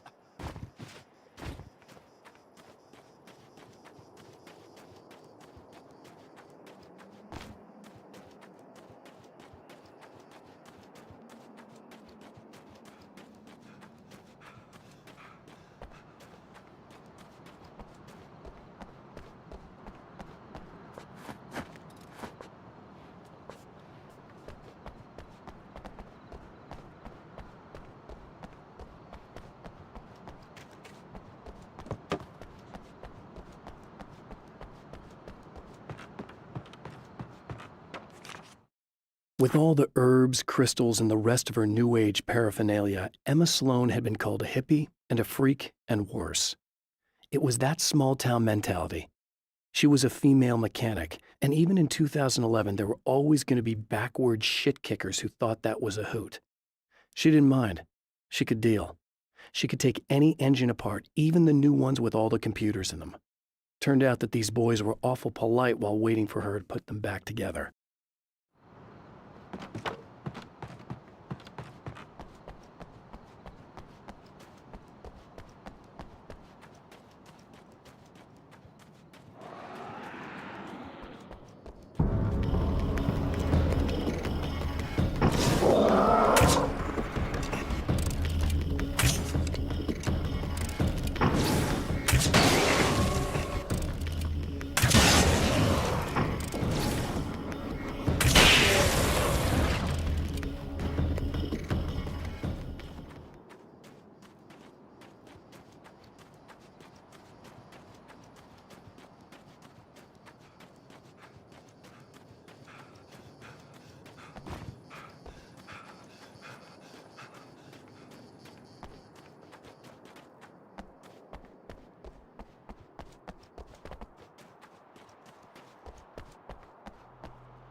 Alice and Barry, my wife and my best friend, are easily the two most important people in my life, and they've never really gotten along with each other. I suppose both of them resent the other's intrusions into what they considered their domain. After I was gone, they maintained an uneasy truce.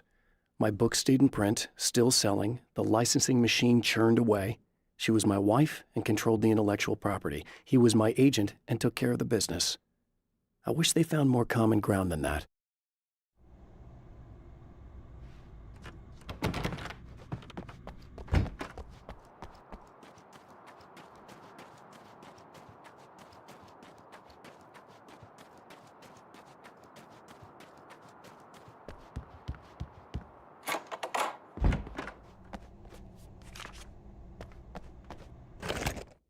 My own face peered back at me from the TV screen.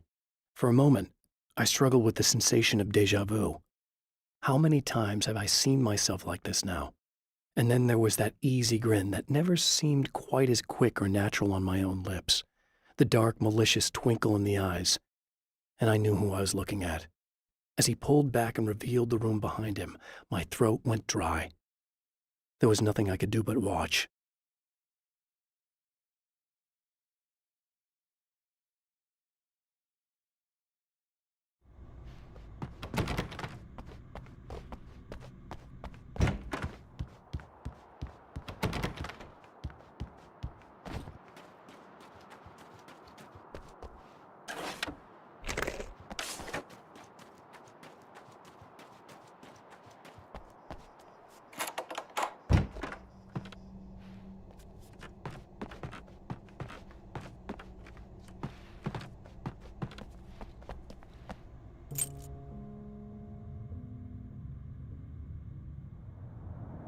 It's said that nobody knows what the future might bring, but for this man, it's no longer entirely true. A weaker man might simply give up, but the champion of light is an expert on destiny. Sometimes the puppet and puppeteer can be one and the same.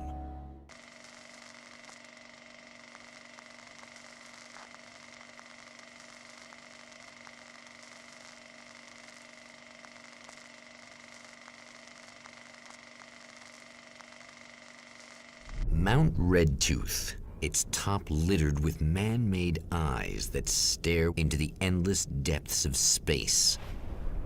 Tonight, the champion of light will depend on them to pick out a message from the ether.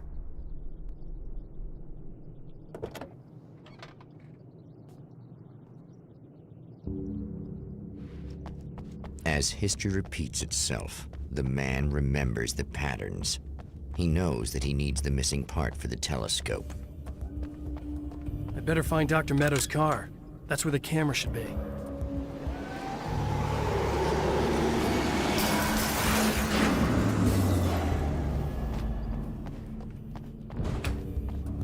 Oh, praise be. You guys are coming through for me.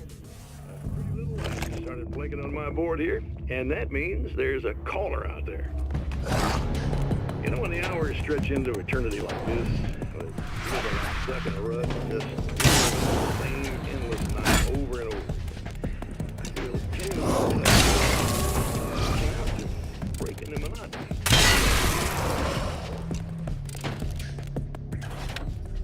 I just want you to know that it really matters to me.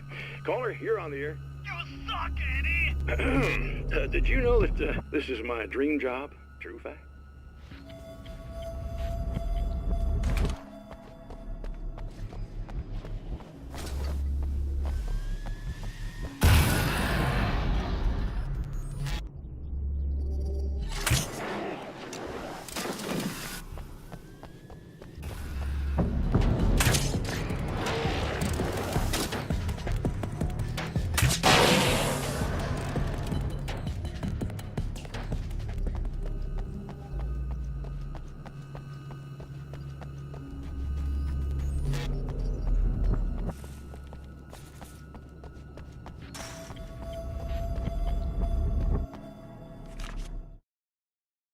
When Dr. Rachel Meadows got the call from Michael, telling her to hurry to the observatory, She didn't waste any time. It had been a nice party. She'd had a good time, but her social life would always play second fiddle to the mysteries of space. Michael never showed up, of course. He pulled over at the wrong rest stop. She never even thought about him at the time. The phenomenon in the sky above her was too fascinating.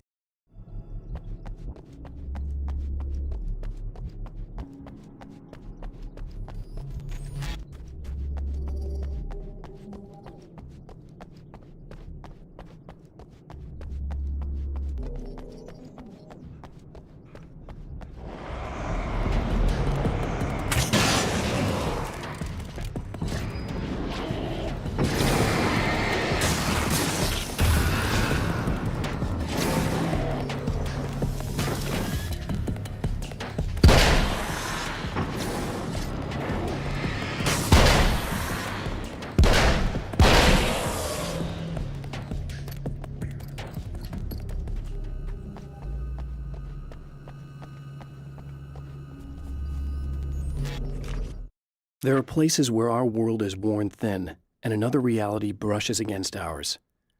One such site is Cauldron Lake near Bright Falls, Washington. But there are others. That other reality is dark, vast, and malleable, always in flux. In its depths dwell vast forces and alien energies. They're dangerous. But in one of these places, if you know how, you can channel the power of that place and use it to shape reality.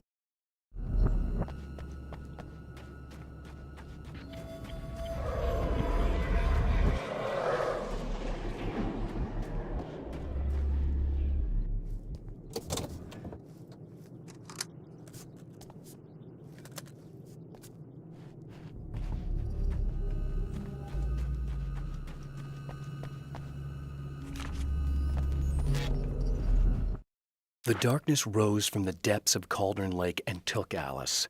It needed words. It needed me to write its way into our world. She was leverage, a hostage. I complied, but with a twist. I put in a loophole that gave me a chance to fight back. I was hunted by shadowy enemies, but I faced the darkness. I fought it with light. I drove it back. I saved Alice, but it came with a cost. I was trapped in the dark place below Cauldron Lake.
Stories come naturally to us.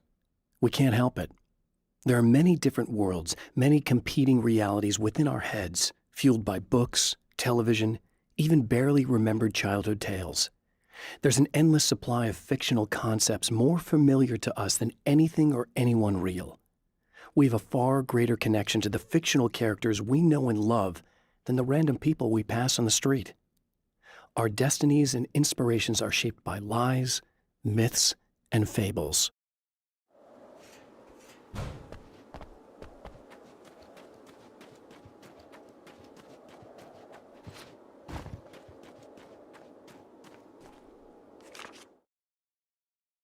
The Taken may well be the tool the darkness favors over any other. At some point, they used to be human, but whatever humanity they once had is long gone. Now they're just shells covered and filled by darkness. The Taken Mr. throws at me are more grotesque and varied than the ones I first encountered in Bright Falls. But I know how to deal with them. I'd be lying if I said they don't frighten me. But I've survived worse. I can't let them stop me.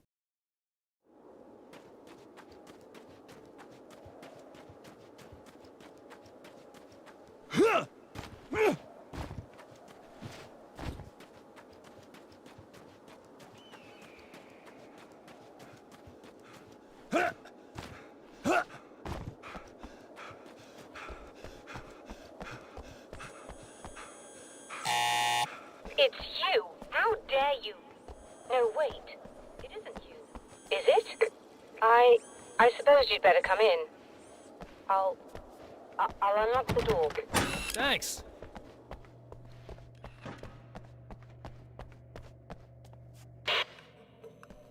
I know what you're thinking. Evil twin, supernatural powers.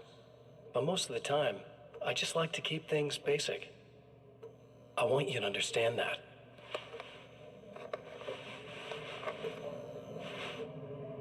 Like this. Need to get your hands dirty? No batteries, no moving parts, just physics. That's technology you can depend on. It's a classic. Speaking of classics, you need to be careful with this one, though. If the victim suddenly twists, you might end up cutting yourself. It's not really a workhorse, but I'm a sucker for this style. Now this is more like it. You've got slip-resistant grip. Believe me, you really want that traction once you're wrist deep in somebody. The blade's stiff enough so it won't open by accident in your pocket, but it's still really easy to open with just one hand. Now that's a big thing for me. I know what you're thinking. It's too big, too heavy. But sometimes you just need the extra oomph. If you're talking intimidation, this is gonna do the job. Also great for dismemberings and whatnot. You know, the messy jobs. I can't tell you how many things I've MacGyvered with this stuff.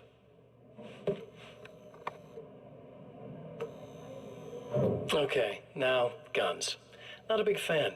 I mean, how are you supposed to really connect with somebody with a bullet? I want you to understand that.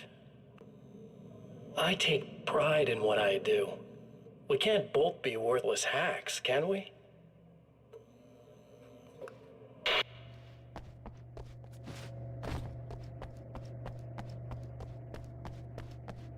You'll have to forgive me, but this feels very strange. It seems like this has all happened before. I have the replacement part for your telescope, Doctor. All right. Let's get it installed.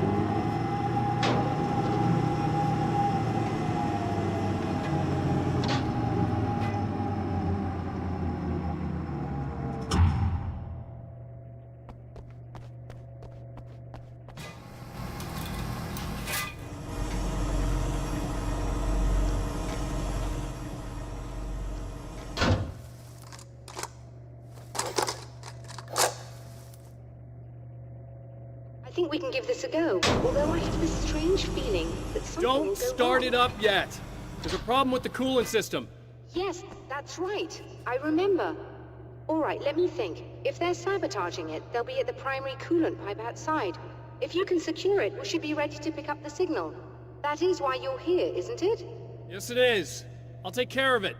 Before you go, if you have the time, I'd appreciate if you came up here and explained a few things. All of this is very strange to me.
Hello.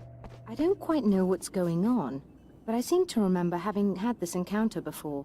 It's not deja vu, Doctor. This has happened before. We're caught in a time loop. That's utterly insane. How could that be?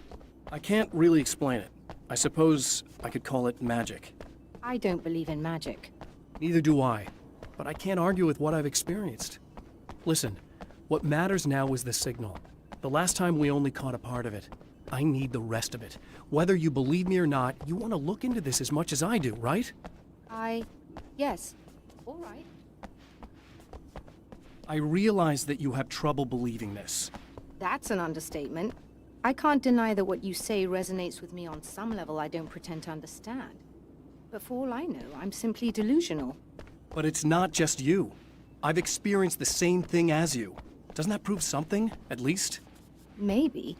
On the other hand, given your appearance, and the fact that you're trying to convince me that I'm not insane, perhaps you're merely a hallucination that accompanies my delusions.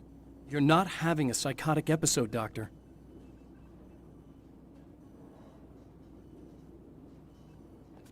For what it's worth, I'm a skeptic by nature. I completely understand your reluctance to believe me.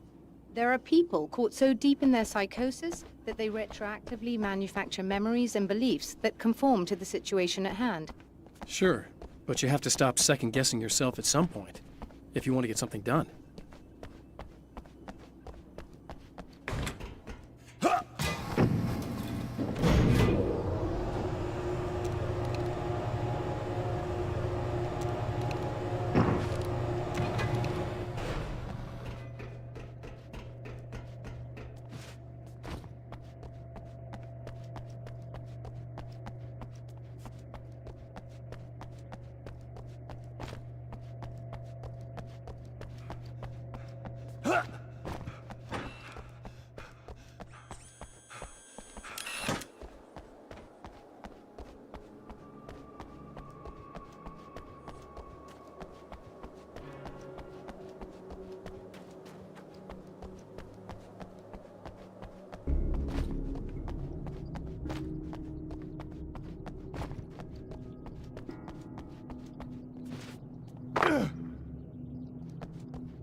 These beings hate the light, am I Can correct? you hear me?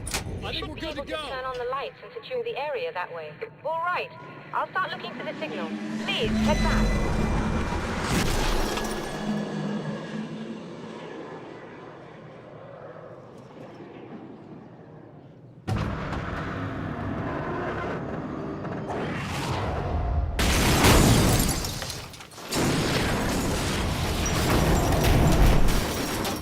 I guess they didn't like that.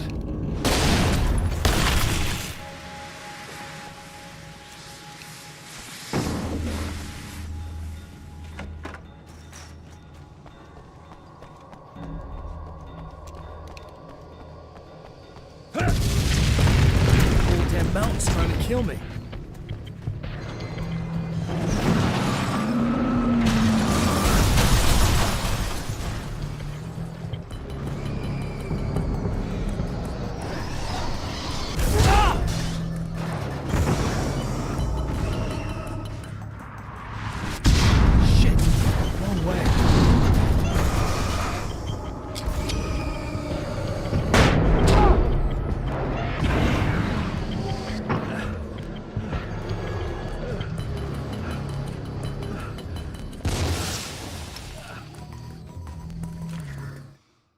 After my disappearance, they thought I was dead. I might as well have been. I know it's been 2 years. I know Alice has moved on. I've tried to find a way back to her, back to my life, but escaping the dark place is almost impossible. Time does strange things here, but dreams and radio signals can pierce the veil between the worlds. I catch glimpses and echoes of the world. Sometimes I send messages out. I can only pray that they hear them.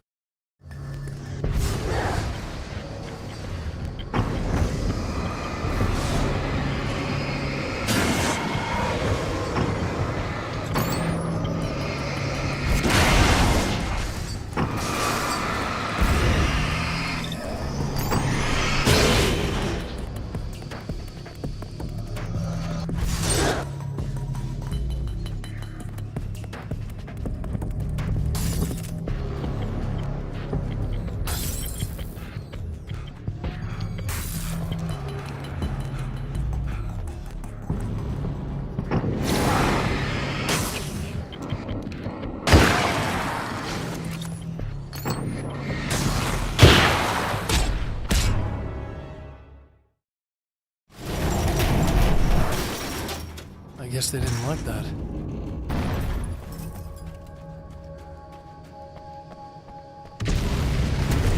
Old Man Mountain's trying to kill me.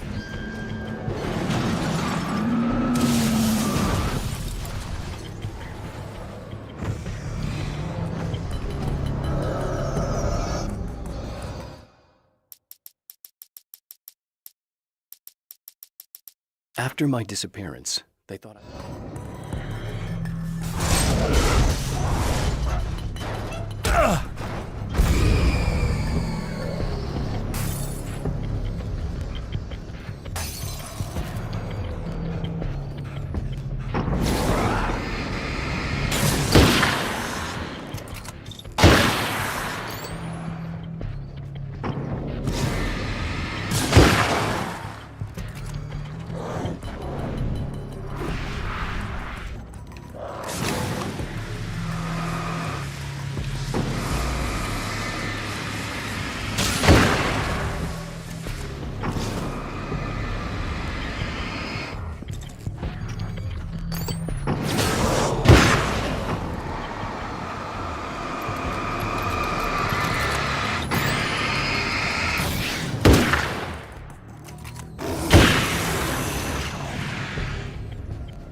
I guess they didn't like that.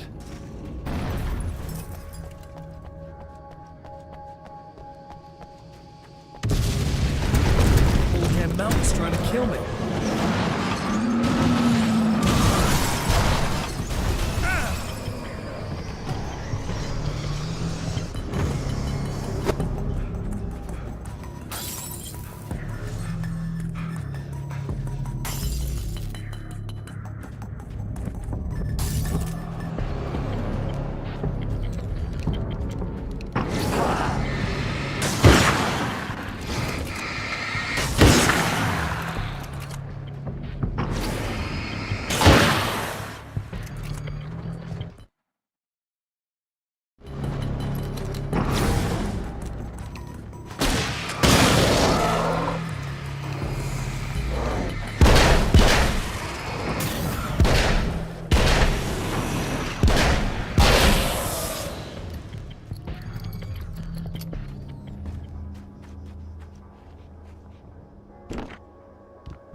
It's working. Please, come up here.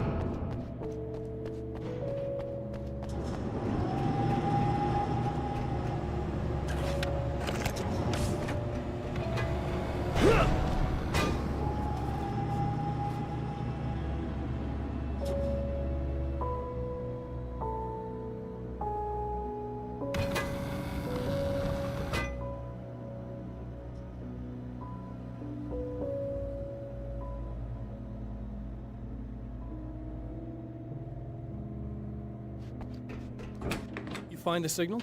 Yes. I don't think it's quite the same thing we had, the last time. Still, we're definitely picking it up. Are we getting the complete signal now? I'm afraid not. Take a look at it yourself. I'm printing out a hard copy now. I'd like to ask you a question or two before that, though. If you don't mind. What's on your mind, Doctor? Most people would find these events extremely disturbing, provided that they survive these creatures, that is. You seem to be quite adept at dealing with the situation. Why is that? Yes, I was involved in... It's a complex story. I was in this small town, and a horrible thing from another dimension kidnapped my wife and manipulated me into writing this horror story that came true. I learned to fight it with light, and I managed to contain it and free my wife. But I was trapped in its world. Are you serious? Absolutely. So, I'm used to reality working in strange or even impossible ways. And I fought these things, not exactly like this, but close enough for a good while now. Of course, I have certain advantages.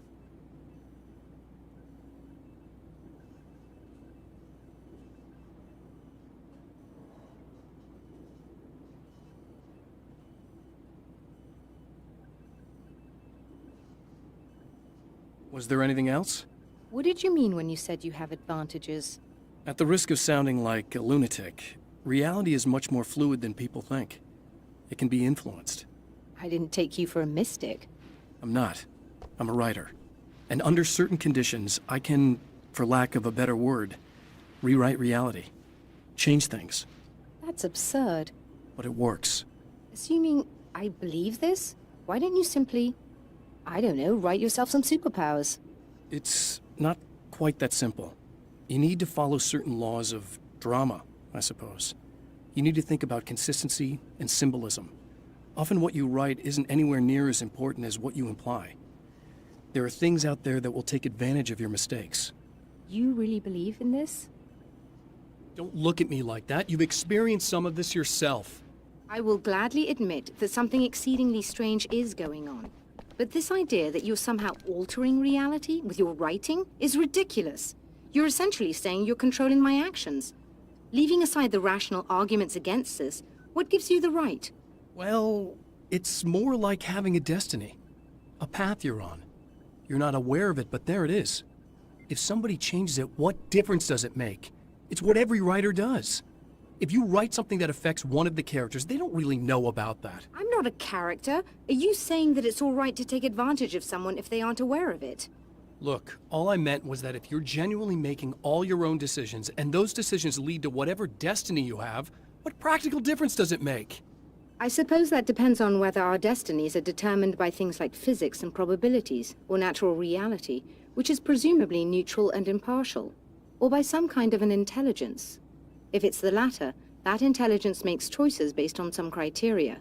If we suffer as a result of those choices, there's a moral and ethical element involved, regardless of whether we're aware of its manipulations.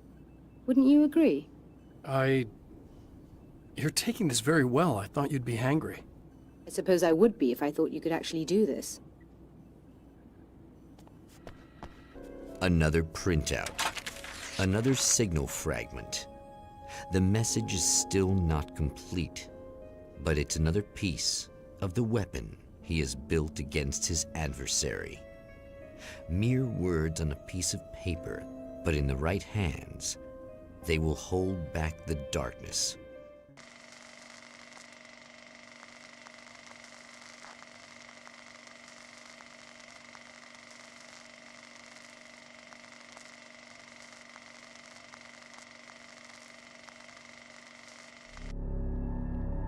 The last time the man came to the drive-in, it did not end well.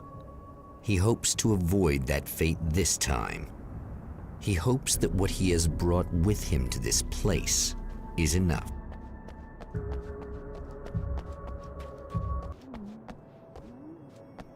Ugh.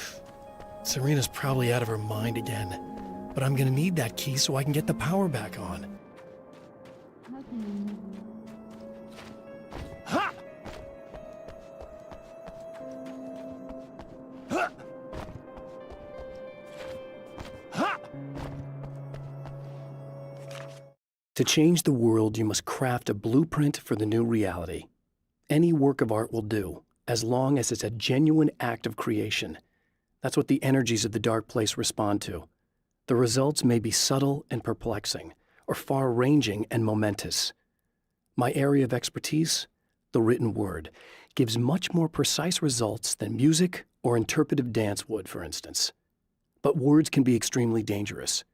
What you define may become reality, but so can that which you imply, even if you don't realize you're doing so.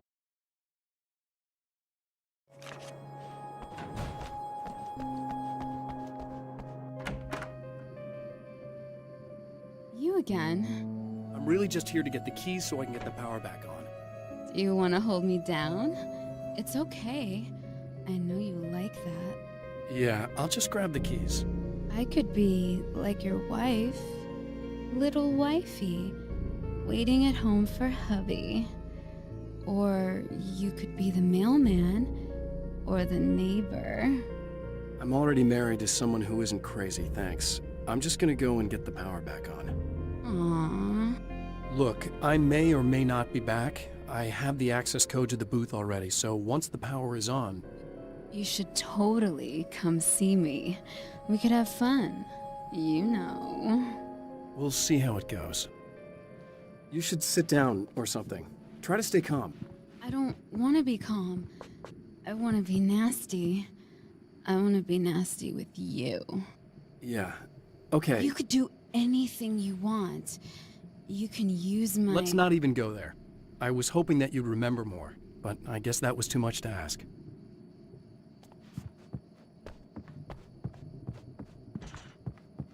I was about to do the weather, but I see we have a caller. Hey, you're on the air with Eddie. What's up? Hey, Eddie, it's Ricky. You talked about fate before. You think about that a lot? Not a lot, to be honest, but I take it you do. Oh, yeah. Oh, yeah. Any conclusions you'd care to share, Ricky? Well, we've got free will, right? That's in the Bible and everything. Yeah, right, sure. So free will, right? Am I right? I mean, if we can do what we want, how can there be fate? I mean, you don't know what's going to happen next, so there's no fate. There's just people doing stuff. Well, I don't know, Ricky. I don't suppose you have considered the possibility that we're all here in the service of a greater purpose, incomprehensible to us, and that what we take to be freedom is nothing more than the move of a pawn on some cosmic chessboard, limited in scope, subject to the whims of unseen players, existing only for their entertainment. Or perhaps we're just a twisted reflection of actual events that can happen elsewhere. Could it be that such is life in Night Springs? Dude, what? Food for thought, Ricky. Food for thought.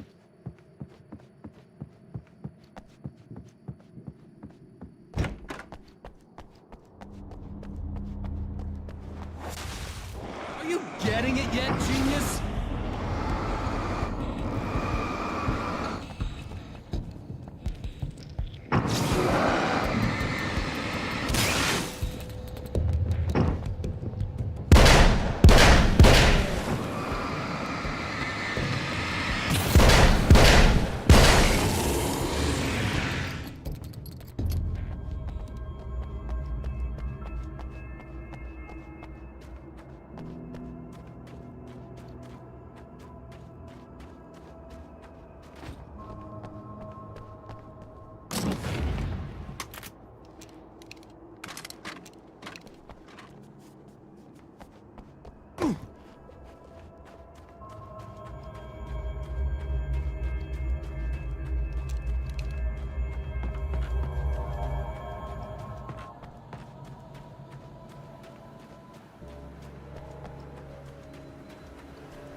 I have changed.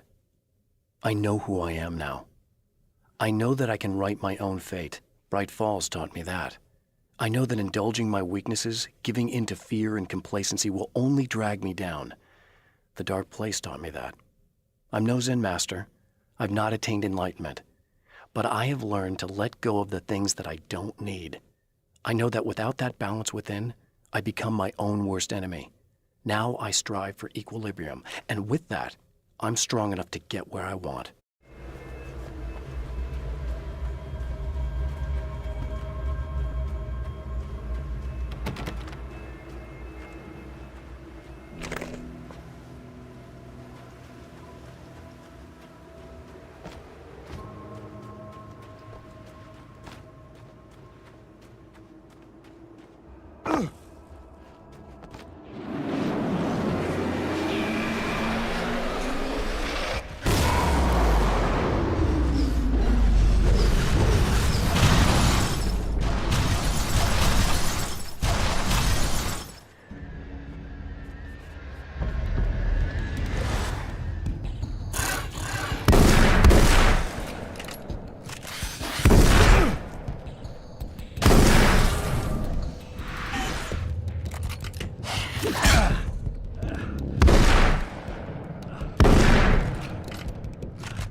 It's obvious that for all his power, Mr. is an agent of another greater being. The dark place he came from is full of terrible alien intelligences, dark presences, and none of them should be let loose in our world. He serves one of them. He'll open the way for them if I don't stop him. But he'll do more. He'll take over my life. He already has my face. He already uses my name. He'll become Alan Wake in every way imaginable and corrupt everything, unless I can stop him.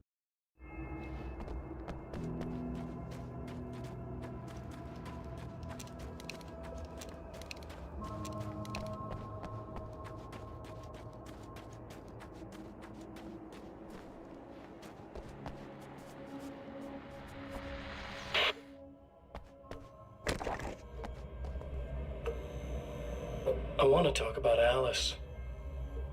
Just look at her. She's really beautiful, isn't she? Your wife.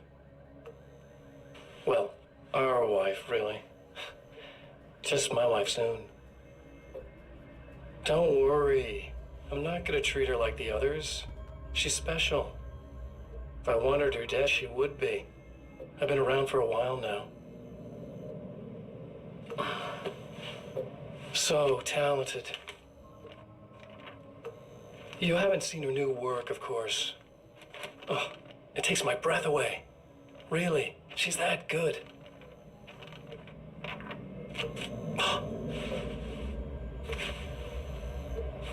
Did you know that I've got a wedding ring, too?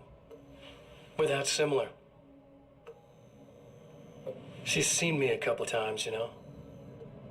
I've let her catch glimpses. She thinks she's imagining things, of course. She thinks you're dead.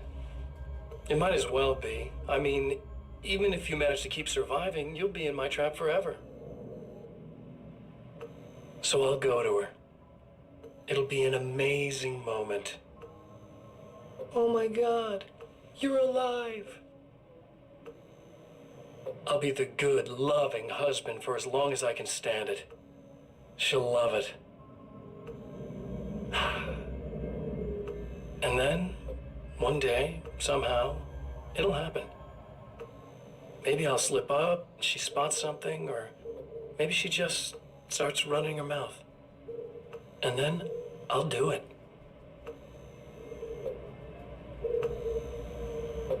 It's gonna be sweet.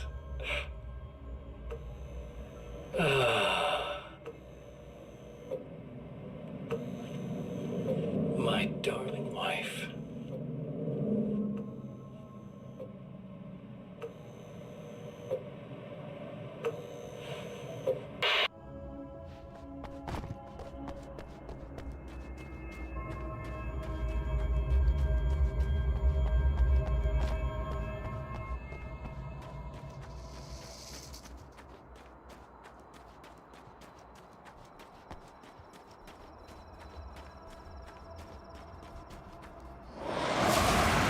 Like a little hamster in a wheel.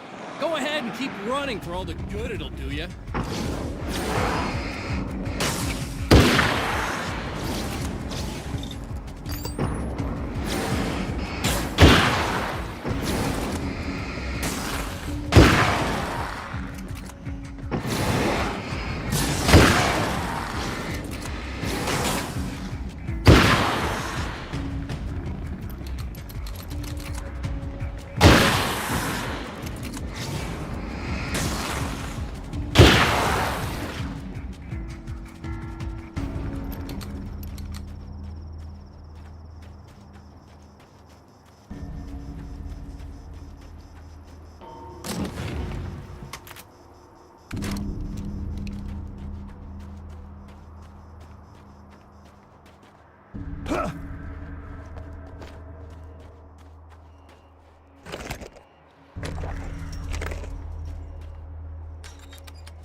For Serena Valdivia, burning the midnight oil was more of an exception than a rule. A procrastinator and a perfectionist, she often worked when she wouldn't be disturbed. Tonight was especially important. The film festival would open tomorrow, and there was still so much to sort out. It wasn't that the work hadn't been done. She just didn't feel like she had completely mastered everything yet.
The dark place is utterly hostile to human life.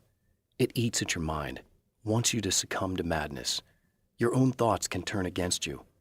Every shadow conceals a threat that attacks at the slightest sign of weakness. You're under endless assault. Every day is a struggle for survival. But I've learned to take care of myself. I focus on Alice, our life together, my need to be with her. That takes me a long way in the dark place. As long as I have my gun and the flashlight.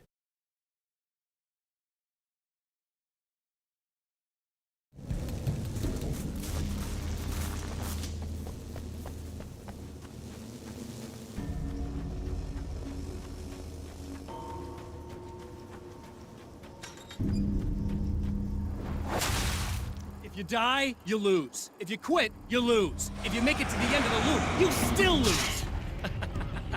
Sucker!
it's you. I guess you're back to normal again? I don't know if I'm ever gonna be normal, but thanks. I know you didn't have to come back for me like this. I couldn't just leave you like that. I'm sorry about the whole thing. Not your fault. At least I'm not Little Miss Whoreslut anymore. Ugh, that's just... Hey, thanks for not, taking advantage. No problem. You don't seem too weirded out even though this is happening again. Honestly, that pales in comparison with having that thing inside my head. I mean, it's crazy, but... I understand. I can really mess you up. This is weird. I think what he did left something. I can feel that things are different. I just know that time's acting wrong. I don't know how to describe it. It's like I can sense it. I'm not surprised. A close encounter with these forces, it stays with you. Changes the way you see things. Some people can't deal with that. They just lose it. Well, it's early yet. I'm not ruling anything out. I'm gonna go make my way into the projector booth. Okay. Is there anything I can do? About the situation, I mean? No. It's a trap for me. I'm gonna have to go deal with it. Uh-huh. And you got a plan, is that it? I think I have a chance. Yeah.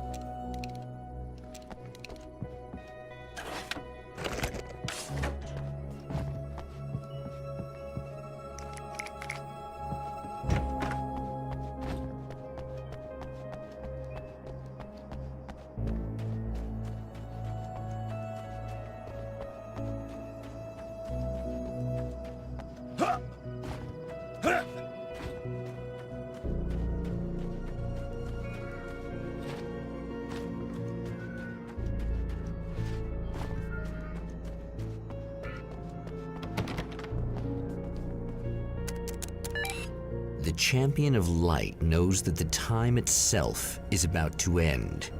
At least for him. He can feel the dead end rushing towards him. But there is time to act. Incomplete or not, he has the weapon. I don't have the whole thing. But maybe it's enough.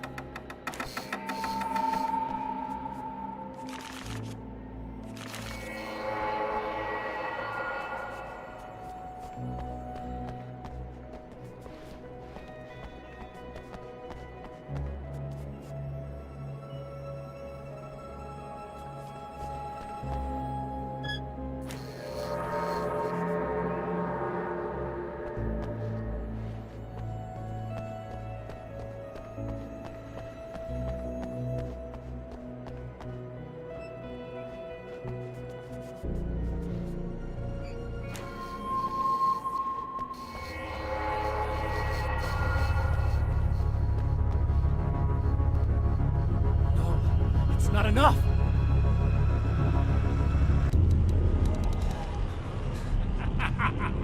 You're trying to be cute, aren't you? What are you up to? It's a waste of time, buddy. You should just lie down and die.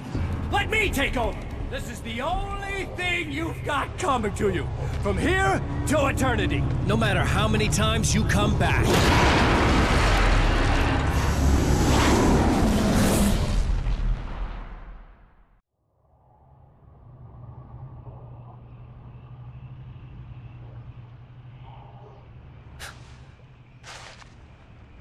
Time folds back on itself.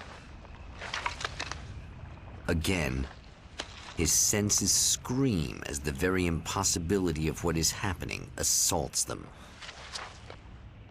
But the Champion of Light endures.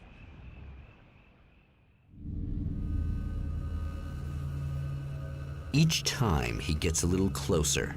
Each time another detail falls into place. Now, the trap works against the Herald of Darkness.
In Bright Falls, I was constantly under attack by birds that were more shadow than flesh and feathers. But this is an evolution.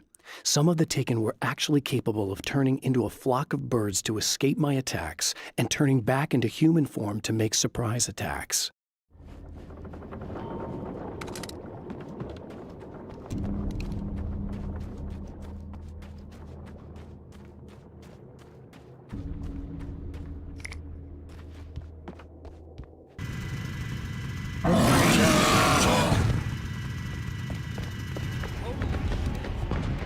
King Hillbilly?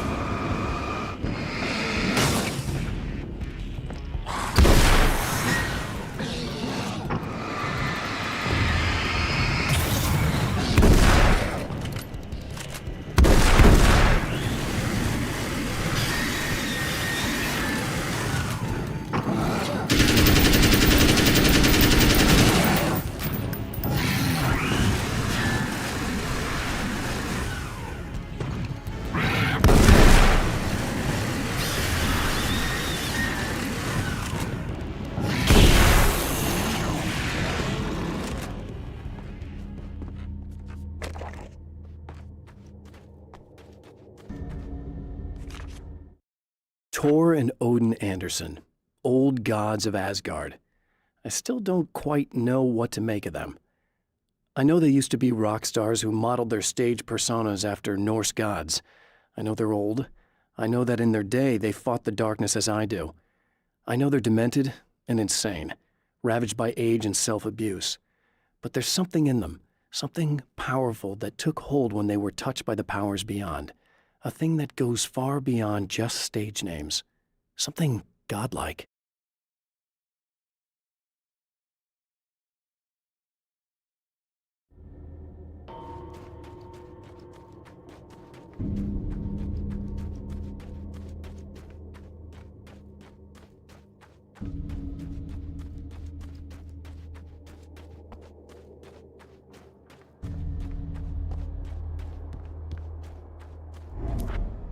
Right on cue, bubbling to the surface from untold depths, the horrors come.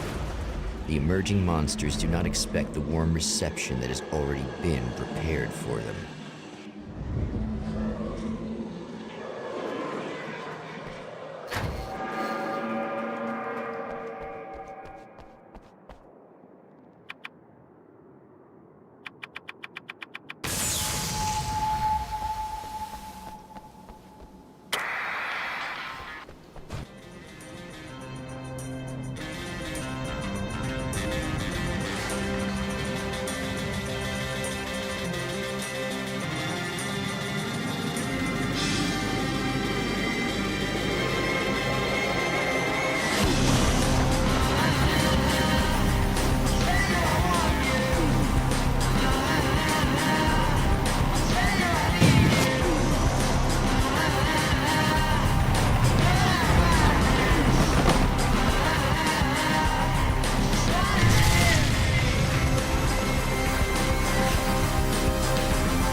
Next stop, saving Emma.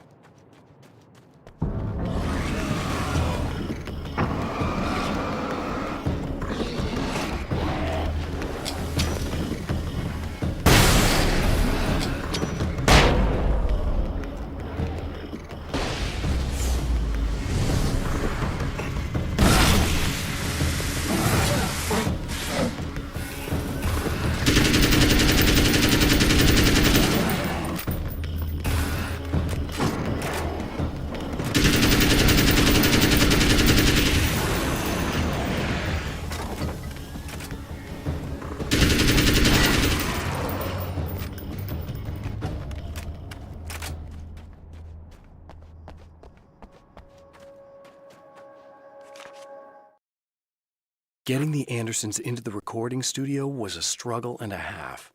But once they actually picked up the instruments, something happened. They were two old men, and they weren't. They were doddering bags of bone, and they were barely contained power. And there was music. Barry rubbed his hands together. He knew how to pick a winner. Now all they needed was some direction on how to make things a little more modern. Barry had never produced a thing in his life, but he knew what he liked. He knew Balance Slays the Demon was going to be a hit.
Well, art lovers, are you feeling neglected? You know Eddie Rodman's got love for you. Not as long as I show up, I guess. Myself out of bed, just so I can enjoy. Now, as I'm sure you all know, the annual Night Springs Visual Art Show.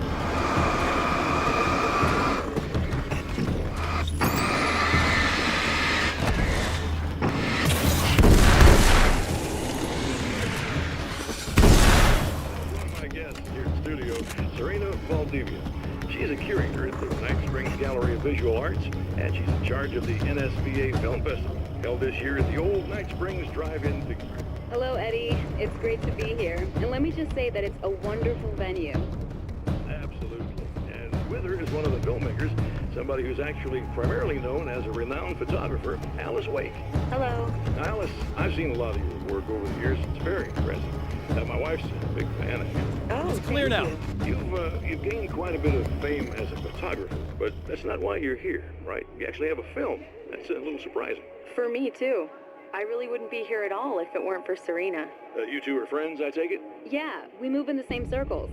So, about a year ago, I heard about all this footage she'd shot, and I got to see some of it, and then I started pestering her about actually putting it out there, because it was really good. I didn't really want to show it. It felt too personal.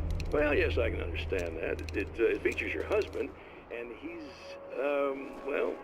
He's dead. I thought he was missing. It's been 2 years. This sounds awful, but yes, I believe he's dead. Otherwise he would have, well, you know. Yeah, I understand. Well, hold that thought, and we'll be right back.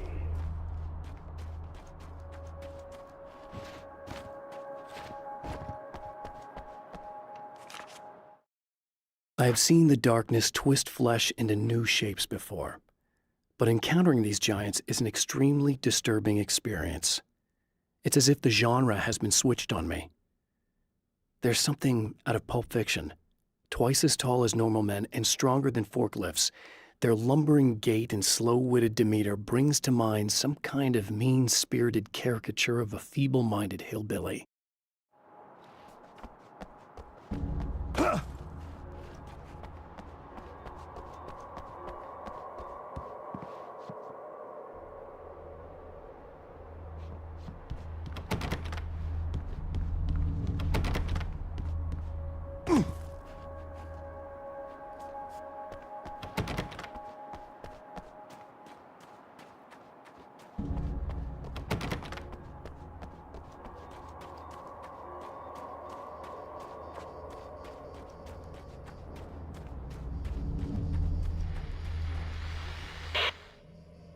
So I've been thinking about Barry.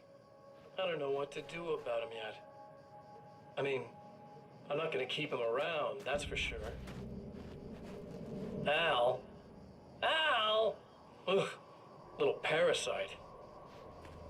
Your best friend. Really? That's the best you can do?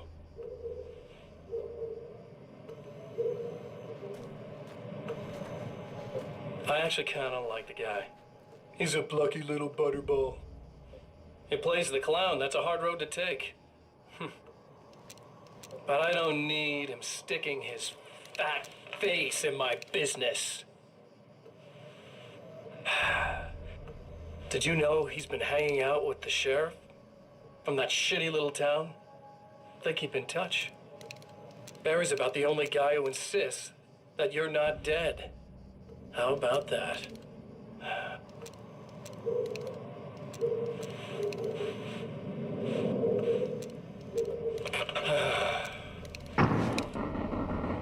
I might keep him alive for a while.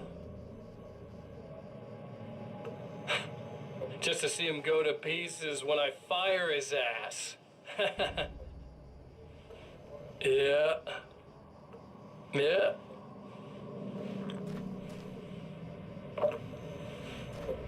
Yeah.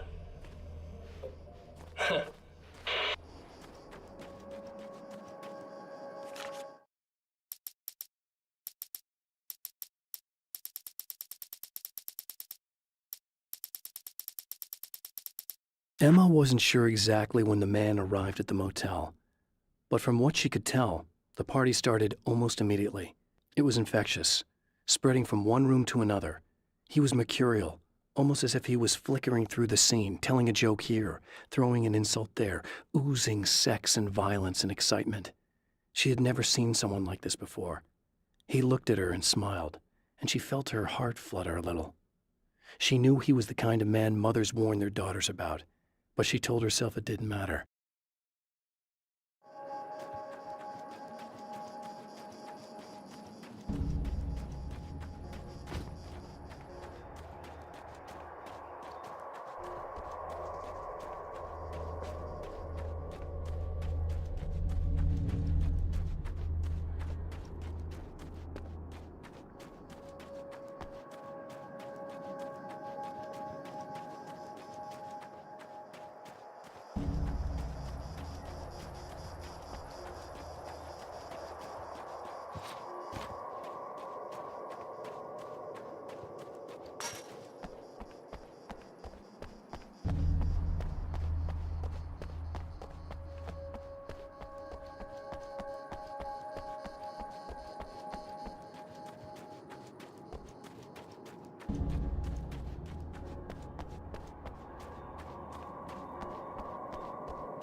Yeah, thanks for saving me again. I'd hate to die before I'm scheduled to be murdered. I guess I have you to thank for setting everything up at the oil derrick. Yeah, well, I figured that if we were going to go over this again, we might as well try to be smart about it, huh? I appreciate it. You took a big chance doing that. You okay? What do you think? I've died twice. I remember everything pretty clearly now. You said I was gonna be okay. I don't know what happened. It's not your fault. I think one of those, what did you call them? The takers? I think they did something to the power and they got me that way. I'm sorry. But I got the keys from the dead guy in that room. And I'm not handing them over until you do something about this. I'm sick of getting killed. Fair enough.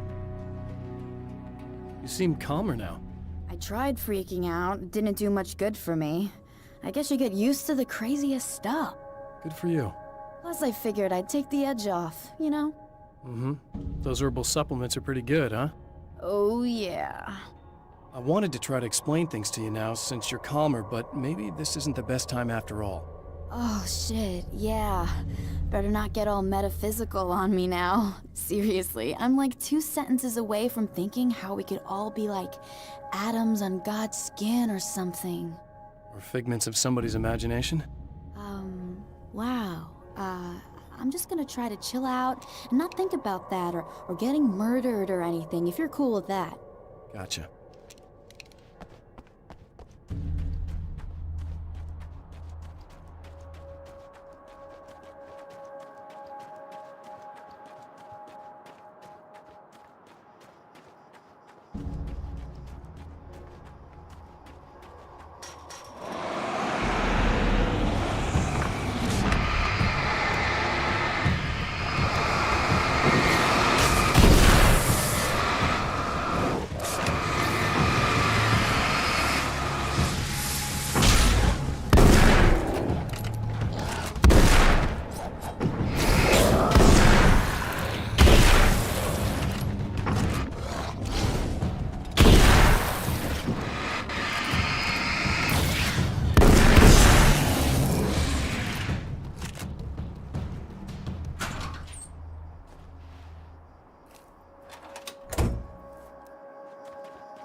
Okay.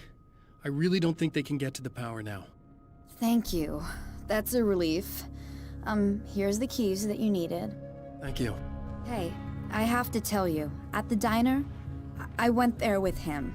The guy who looks like you, okay? I know I said that I didn't. Yeah, I figured. Want to talk about what happened at the diner? There was this guy from the observatory, and he just attacked the poor dude, smashed his face into the tabletop a bunch of times. It was horrible. I didn't know that he was gonna do that. I swear. And I just ran. I just left him there. I didn't even try to help. There was nothing you could have done. It's not your fault. Well, he's dead in that motel room now, so excuse me if I feel pretty shitty about it anyway. You shouldn't blame yourself. I just didn't want to get involved. I have this tendency to just drop everything and run. I don't think I'm a bad person, but I didn't even call the cops. I'm such a coward. If you'd called the cops, we'd have dead cops. He's not human. Do you understand? It's not your fault. But I could have tried to stop him. Believe me, if you had, you'd be dead. You seem to be doing a little better now. Yeah, I guess it just got easier once I got this thing off my chest. I just feel so guilty about it, especially because I didn't pick up on any of the warning signs. I just really liked hanging out with him, you know? He was smart and charming and funny and hot. The way you could be, I guess. I guess. What's the deal with this guy anyway? He looks like you, he uses your name. Why does he do this stuff? I'm not sure myself. Maybe he's just evil or my dark half. He does a lot of the stuff I'm trying really hard to get away from. Things that just messed up my life. I guess all those murders don't help either. Yeah, I could do without the murders and the end of the world. Listen, I need to get going. Yeah, go. I think I'm good now. I hope. Good luck. If it all goes well, maybe this is the last time we meet like this. God, wouldn't that be great? Just keep those lights on, okay?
The fate of countless individuals hangs in the balance, threatened by the machinations of the Herald of Darkness. And yet, for a moment, the Champion of Light breathes a little easier. He has saved one life. For this moment, it is enough. And soon, perhaps, he can put an end to this.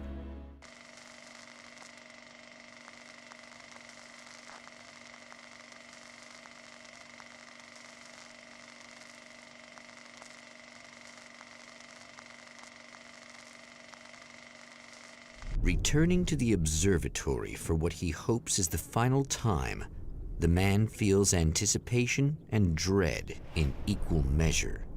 Soon, he knows, he will have what he needs.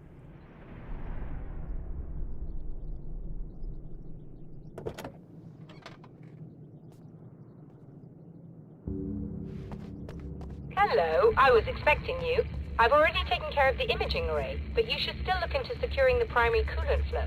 With some luck, you may be able to light the area before these things even show up.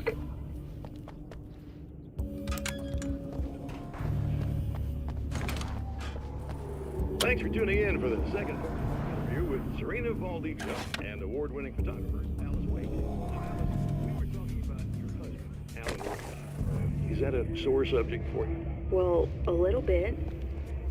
Of course it is. The way I see it, we had our good times and our bad times, and on the whole, we had a lot of good times. He really made me happy.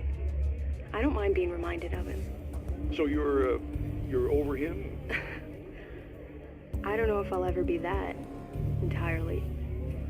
I still think about him every day, literally. I still find myself hoping for...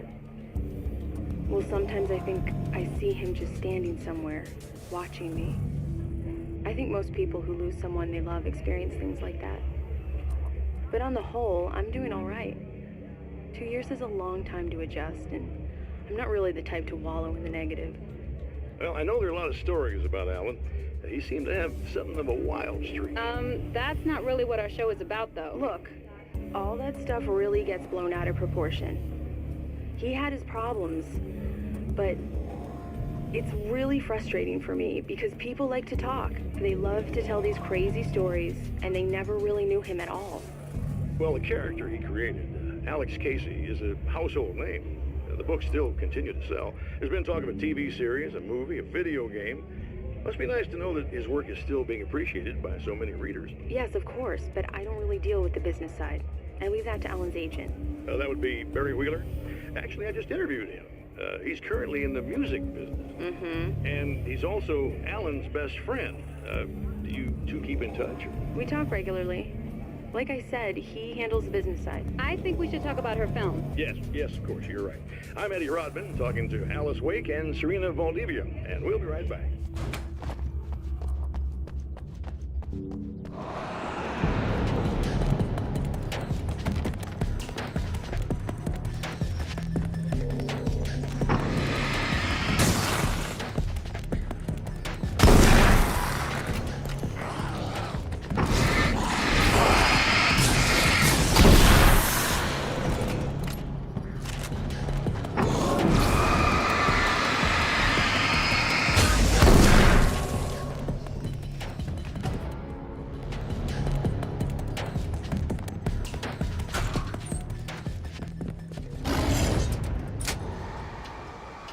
Good. I believe we're ready to look into the sky.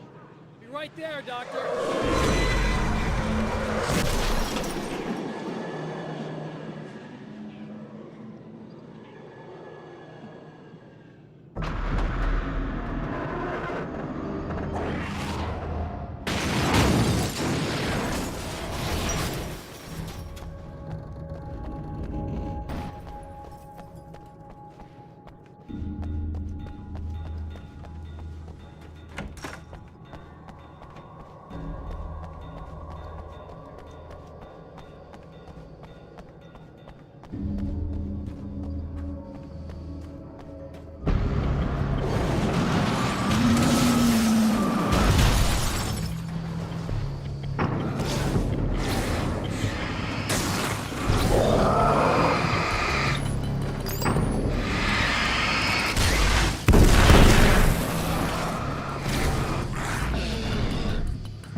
This act of creation is exhilarating and frightening.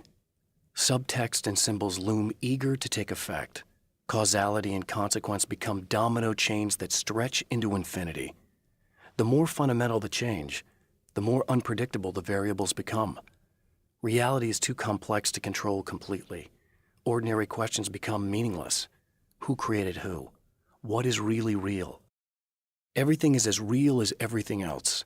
You learn to let go of the things you can't control and go with the flow, or go insane.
The man before Dr. Meadows was handsome and slick.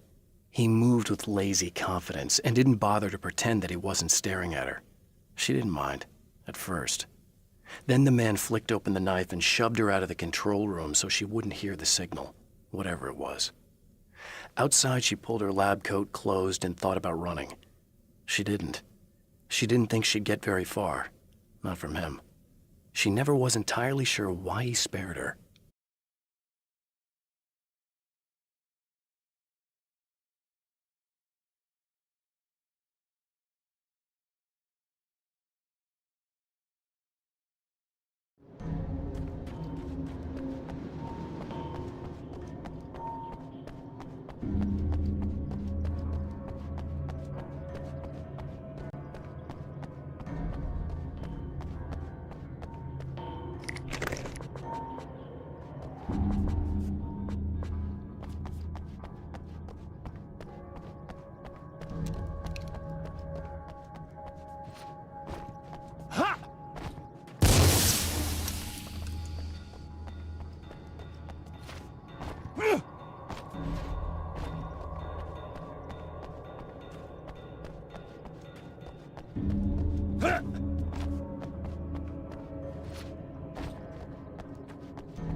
Come on in.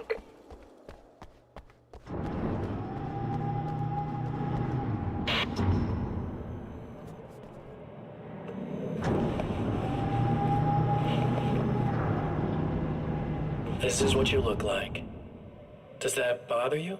I bet it does. I'm not just wearing your face, you know. It goes a lot deeper than that. There's a lot of you and me. All the best parts. At first, I was just an idea. But they kept telling all those stories about you. You already had that rep. And then you disappeared mysteriously. And then, the stories about bad, crazy Alan Wake came true. And here I am. That's the best part, isn't it? When that happens, you can always count on Cauldron Lake.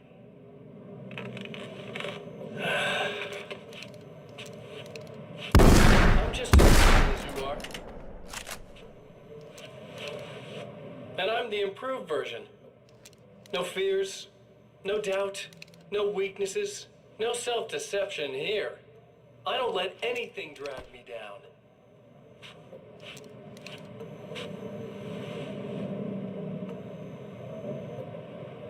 I know you like I know myself. I know it bothers you that I'm like this, that I use your name and crawl my way into your life. But I only do it because I'm better at being you than you ever were.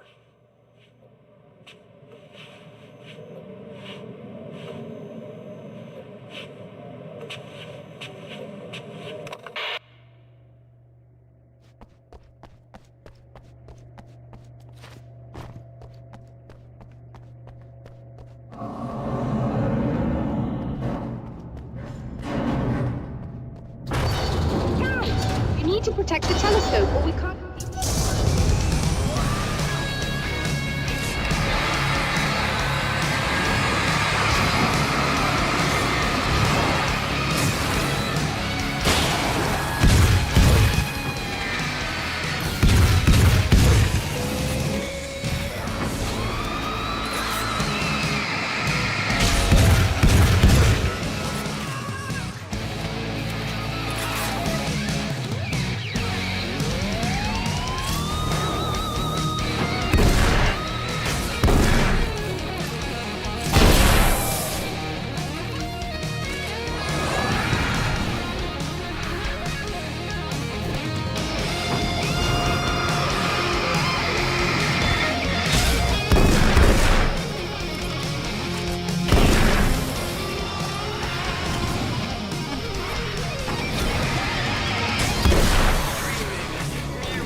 In my observatory.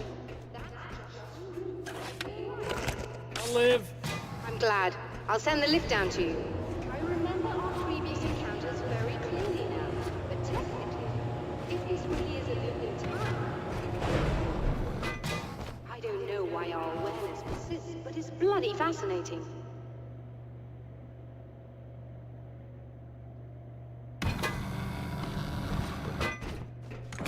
Doctor? You know, I know physicists who would give 15 years of their lives for a chance to experience something like this. I'd imagine that being stalked by horrible axe murderers would curb their enthusiasm a little. Clearly you've never met hardcore physicists. I'm glad you're in such good spirits, but... The signal! Yes, it's completed. Finally.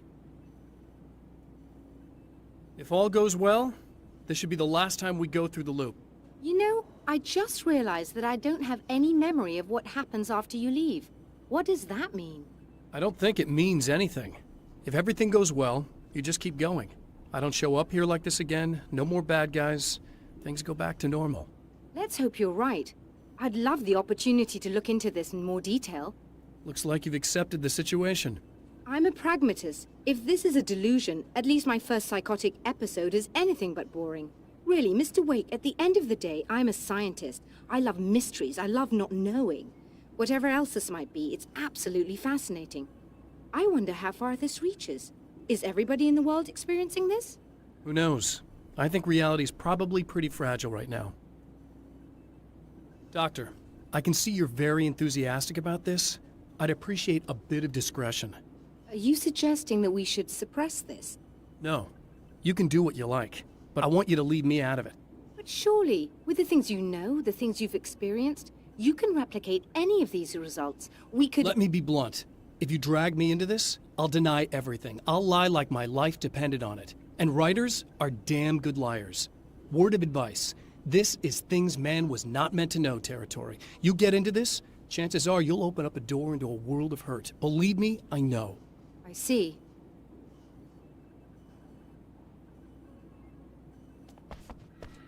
In a strange way, he feels at ease. He is armed with his own words, and when the time comes, they will be enough or they will not. For now, he's content to let the currents take him toward the final confrontation.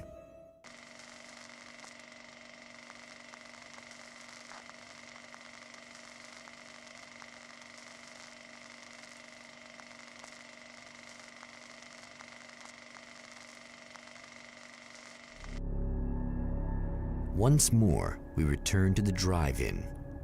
If he's aware of the absurdity of arming oneself with a few sentences and standing against a power that can pierce time itself, he doesn't show it.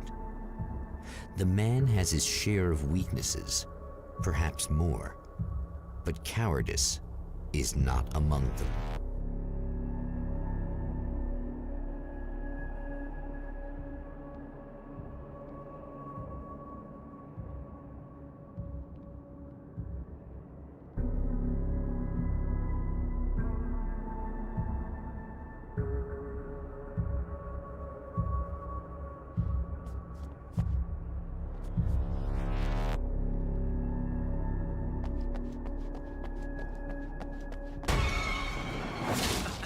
Oh, you got yourself a little plan, do you?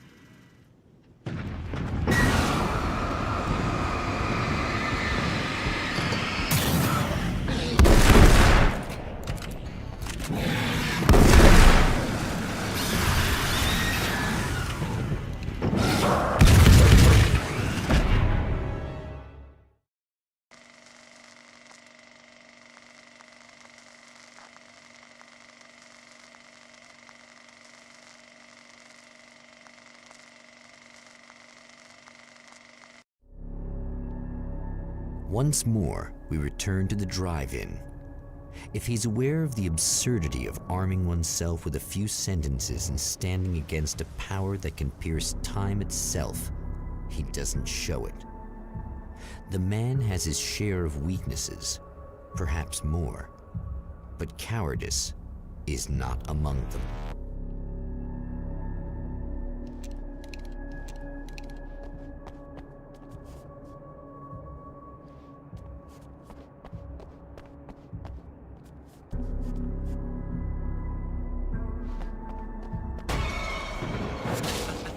Oh, you got yourself a little plan, do you?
never getting out of this, Wake. Never!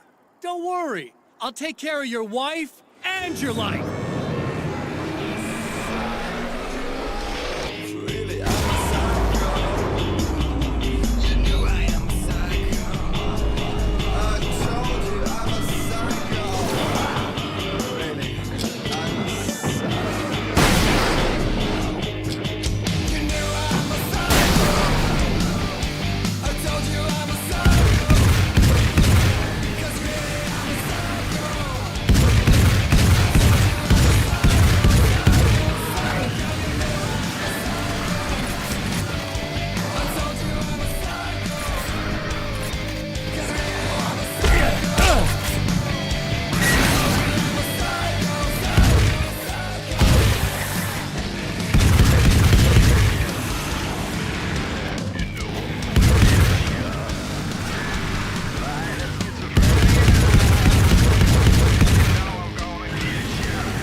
I don't know what you think you're doing, but I'll send you right back to the beginning.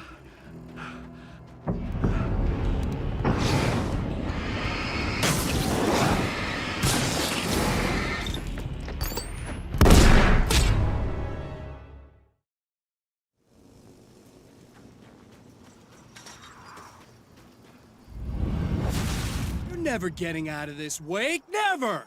Don't worry. I'll take care of your wife and your life.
Beginning.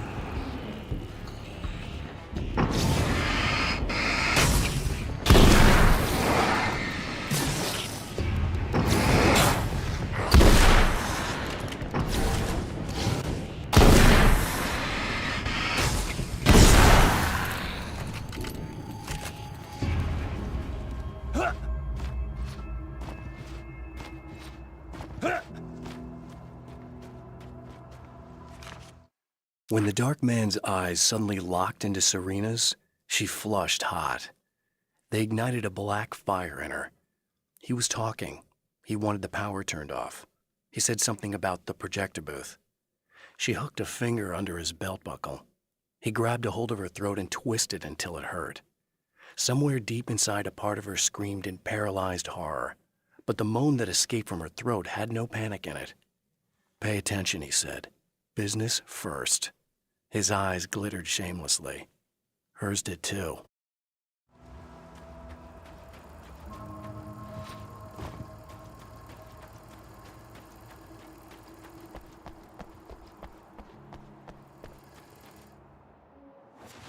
What? You think whatever it is you're gonna do is gonna make a difference? This'll end up just like before!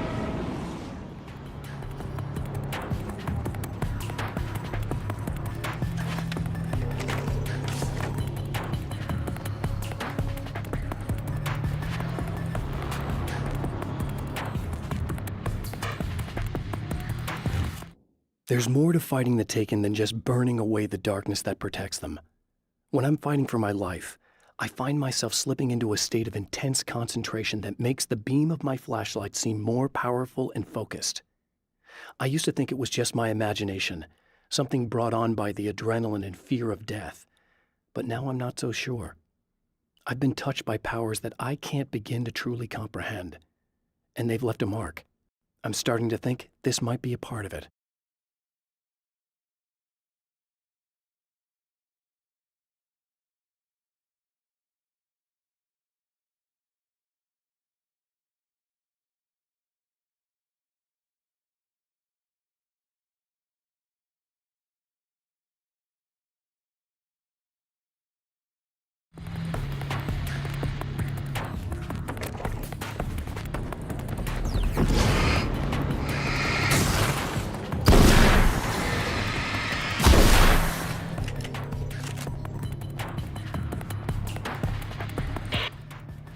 I've been around for a while now, you know?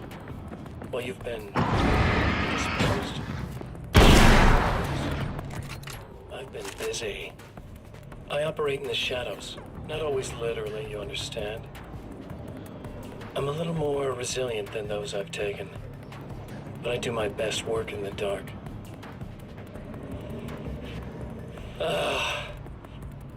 And there's so much darkness out there. It goes deep. And the things that live in it are fast, big bastards. They don't mind getting a little bit of elbow room. All that chaos and madness, it doesn't really do that much down there. It's like pouring a glass of water into the ocean, right? But up here, yeah, you can really make an impact. All they need is someone to bring them all the way through. But first, I had to take care of you. You party pooper. You're stuck in an eternal cycle now. The sun's never coming up for you. Everything else? Do my thing. Getting a bit of quality time with Alice. That's a little something for me. And I deserve it.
I held the film canister in my hands. I saw her name written across it in big letters, followed by the title. It was a time capsule, moments snatched from times gone by, from a past that I hoped could also be our future. It was my salvation, our chance to be together. A tin can with a bit of magic in it that she didn't even know about, something I could put to good use. There were only moments left before I had to face him.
The clothes I wear now I shaped from dreams and memories.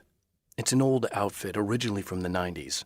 The last time I wore it was when I was still writing and Alice and I took a vacation in the desert before our troubles began. The night before, we'd been at a party, and I had dressed to the nines. On that lazy day, I put on these old clothes, worn and comfortable. Alice made a joke about grunge. I felt a little embarrassed, but I stuck with them. We were very happy. I'm sheathed in good memories to remind myself of what is at stake.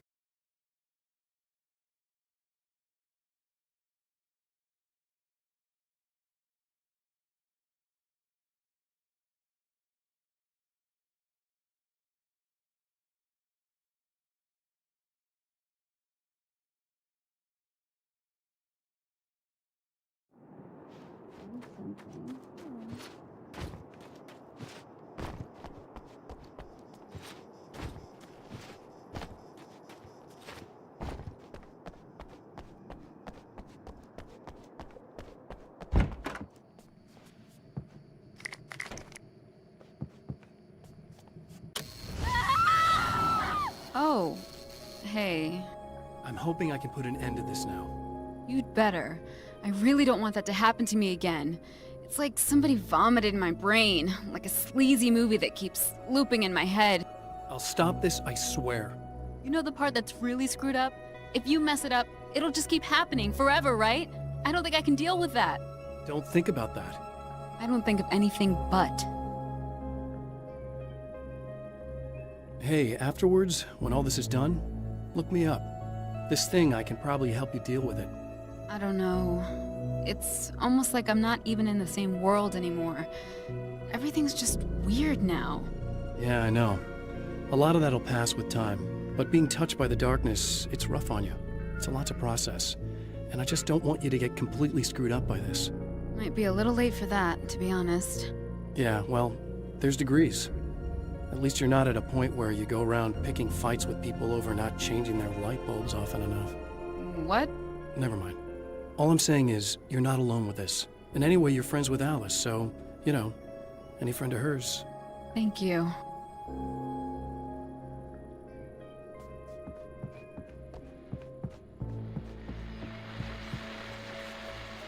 Hello, folks. Welcome to the third part of our pre-recorded interview with Serena Valdivia and renowned photographer Alice Wake. So, tell me about the film. It's called Sunrise, and it really wasn't something I ever thought of as an actual film. It was just footage, things I saw and happened to shoot. It's not a medium I'm very much at home with. You shouldn't put yourself down. You've got a great eye. Maybe, but experience is another thing. Because you're primarily a still photographer. Yes, exactly. So I'm really used to thinking of the world in terms of snapshots. I frame something and try to pick the right moment, and then reveal that moment to people. Moving images are a different story. I'm still learning a lot about it, to be honest. So, this is a new thing for you? Or maybe I'm just a slow learner. But showing it like this is definitely a new step for me. It's a little weird taking something this intimate and showing it to everybody. Not that the material itself is somehow shocking, it's just that those were private moments. But that's why it works, because it feels genuine. It's not so much a story as it is a sort of an echo, showing us how you saw your husband at the time. It's not really about the sunrise itself or Alan watching it. It's about you two together. I suppose. It's funny, looking at it now, especially now that it's been edited like that. It takes on a life of its own, almost. It's a kind of a fantasy. Well, there's nothing wrong with that. No, you're right. I'm glad you talked me into it.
I held the film canister in my hands. I saw her name written across it in big letters, followed by the title. It was a time capsule, moments snatched from times gone by, from a past that I hoped could also be our future. It was my salvation, our chance to be together. A tin can with a bit of magic in it that she didn't even know about, something I could put to good use. There were only moments left before I had to face him.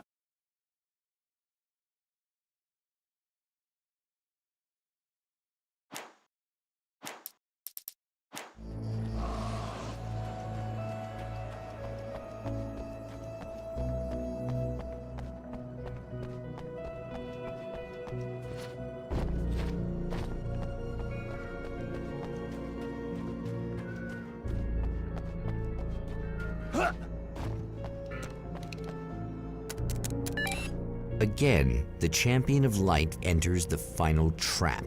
The new reality is almost here. All he needs to do is change the details of the scene, push it past the breaking point, and the rest will snap into place.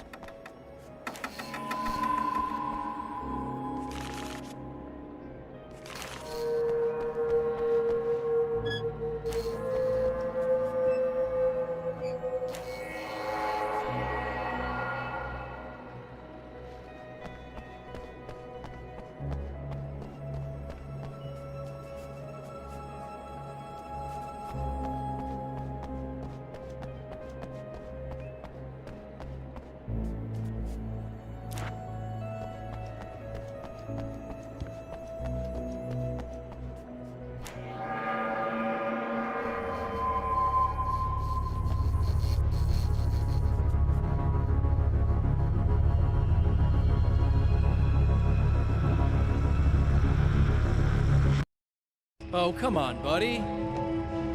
Why don't you... What? What is this? No! No!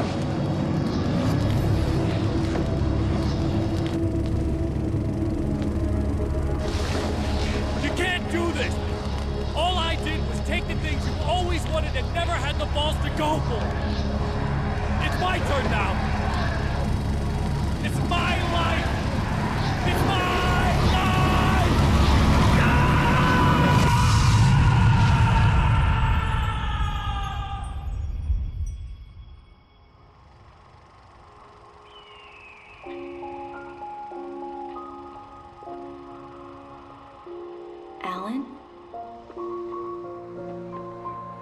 Is it really you? It's really me. How?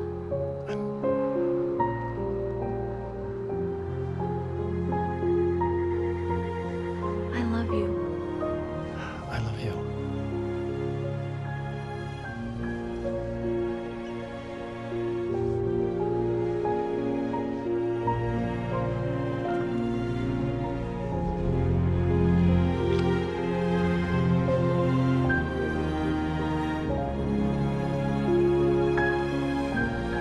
A woman, a man, two lovers, held apart for far too long, enveloped in the light of a glorious dawn. They both feel it. He's home at last. Are these actual events, or merely a dream? A memory, or a glimpse of what is to come? One thing is certain. This scene takes place in another time and another place, far, far away from Night Springs.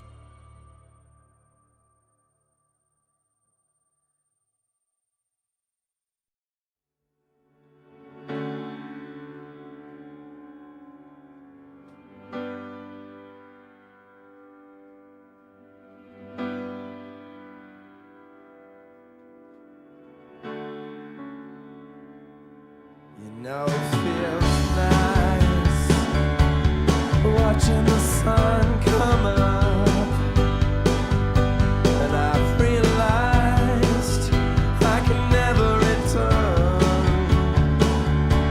Oh baby, it feels good watching the sun come up. I can attack the day with the will to burn.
to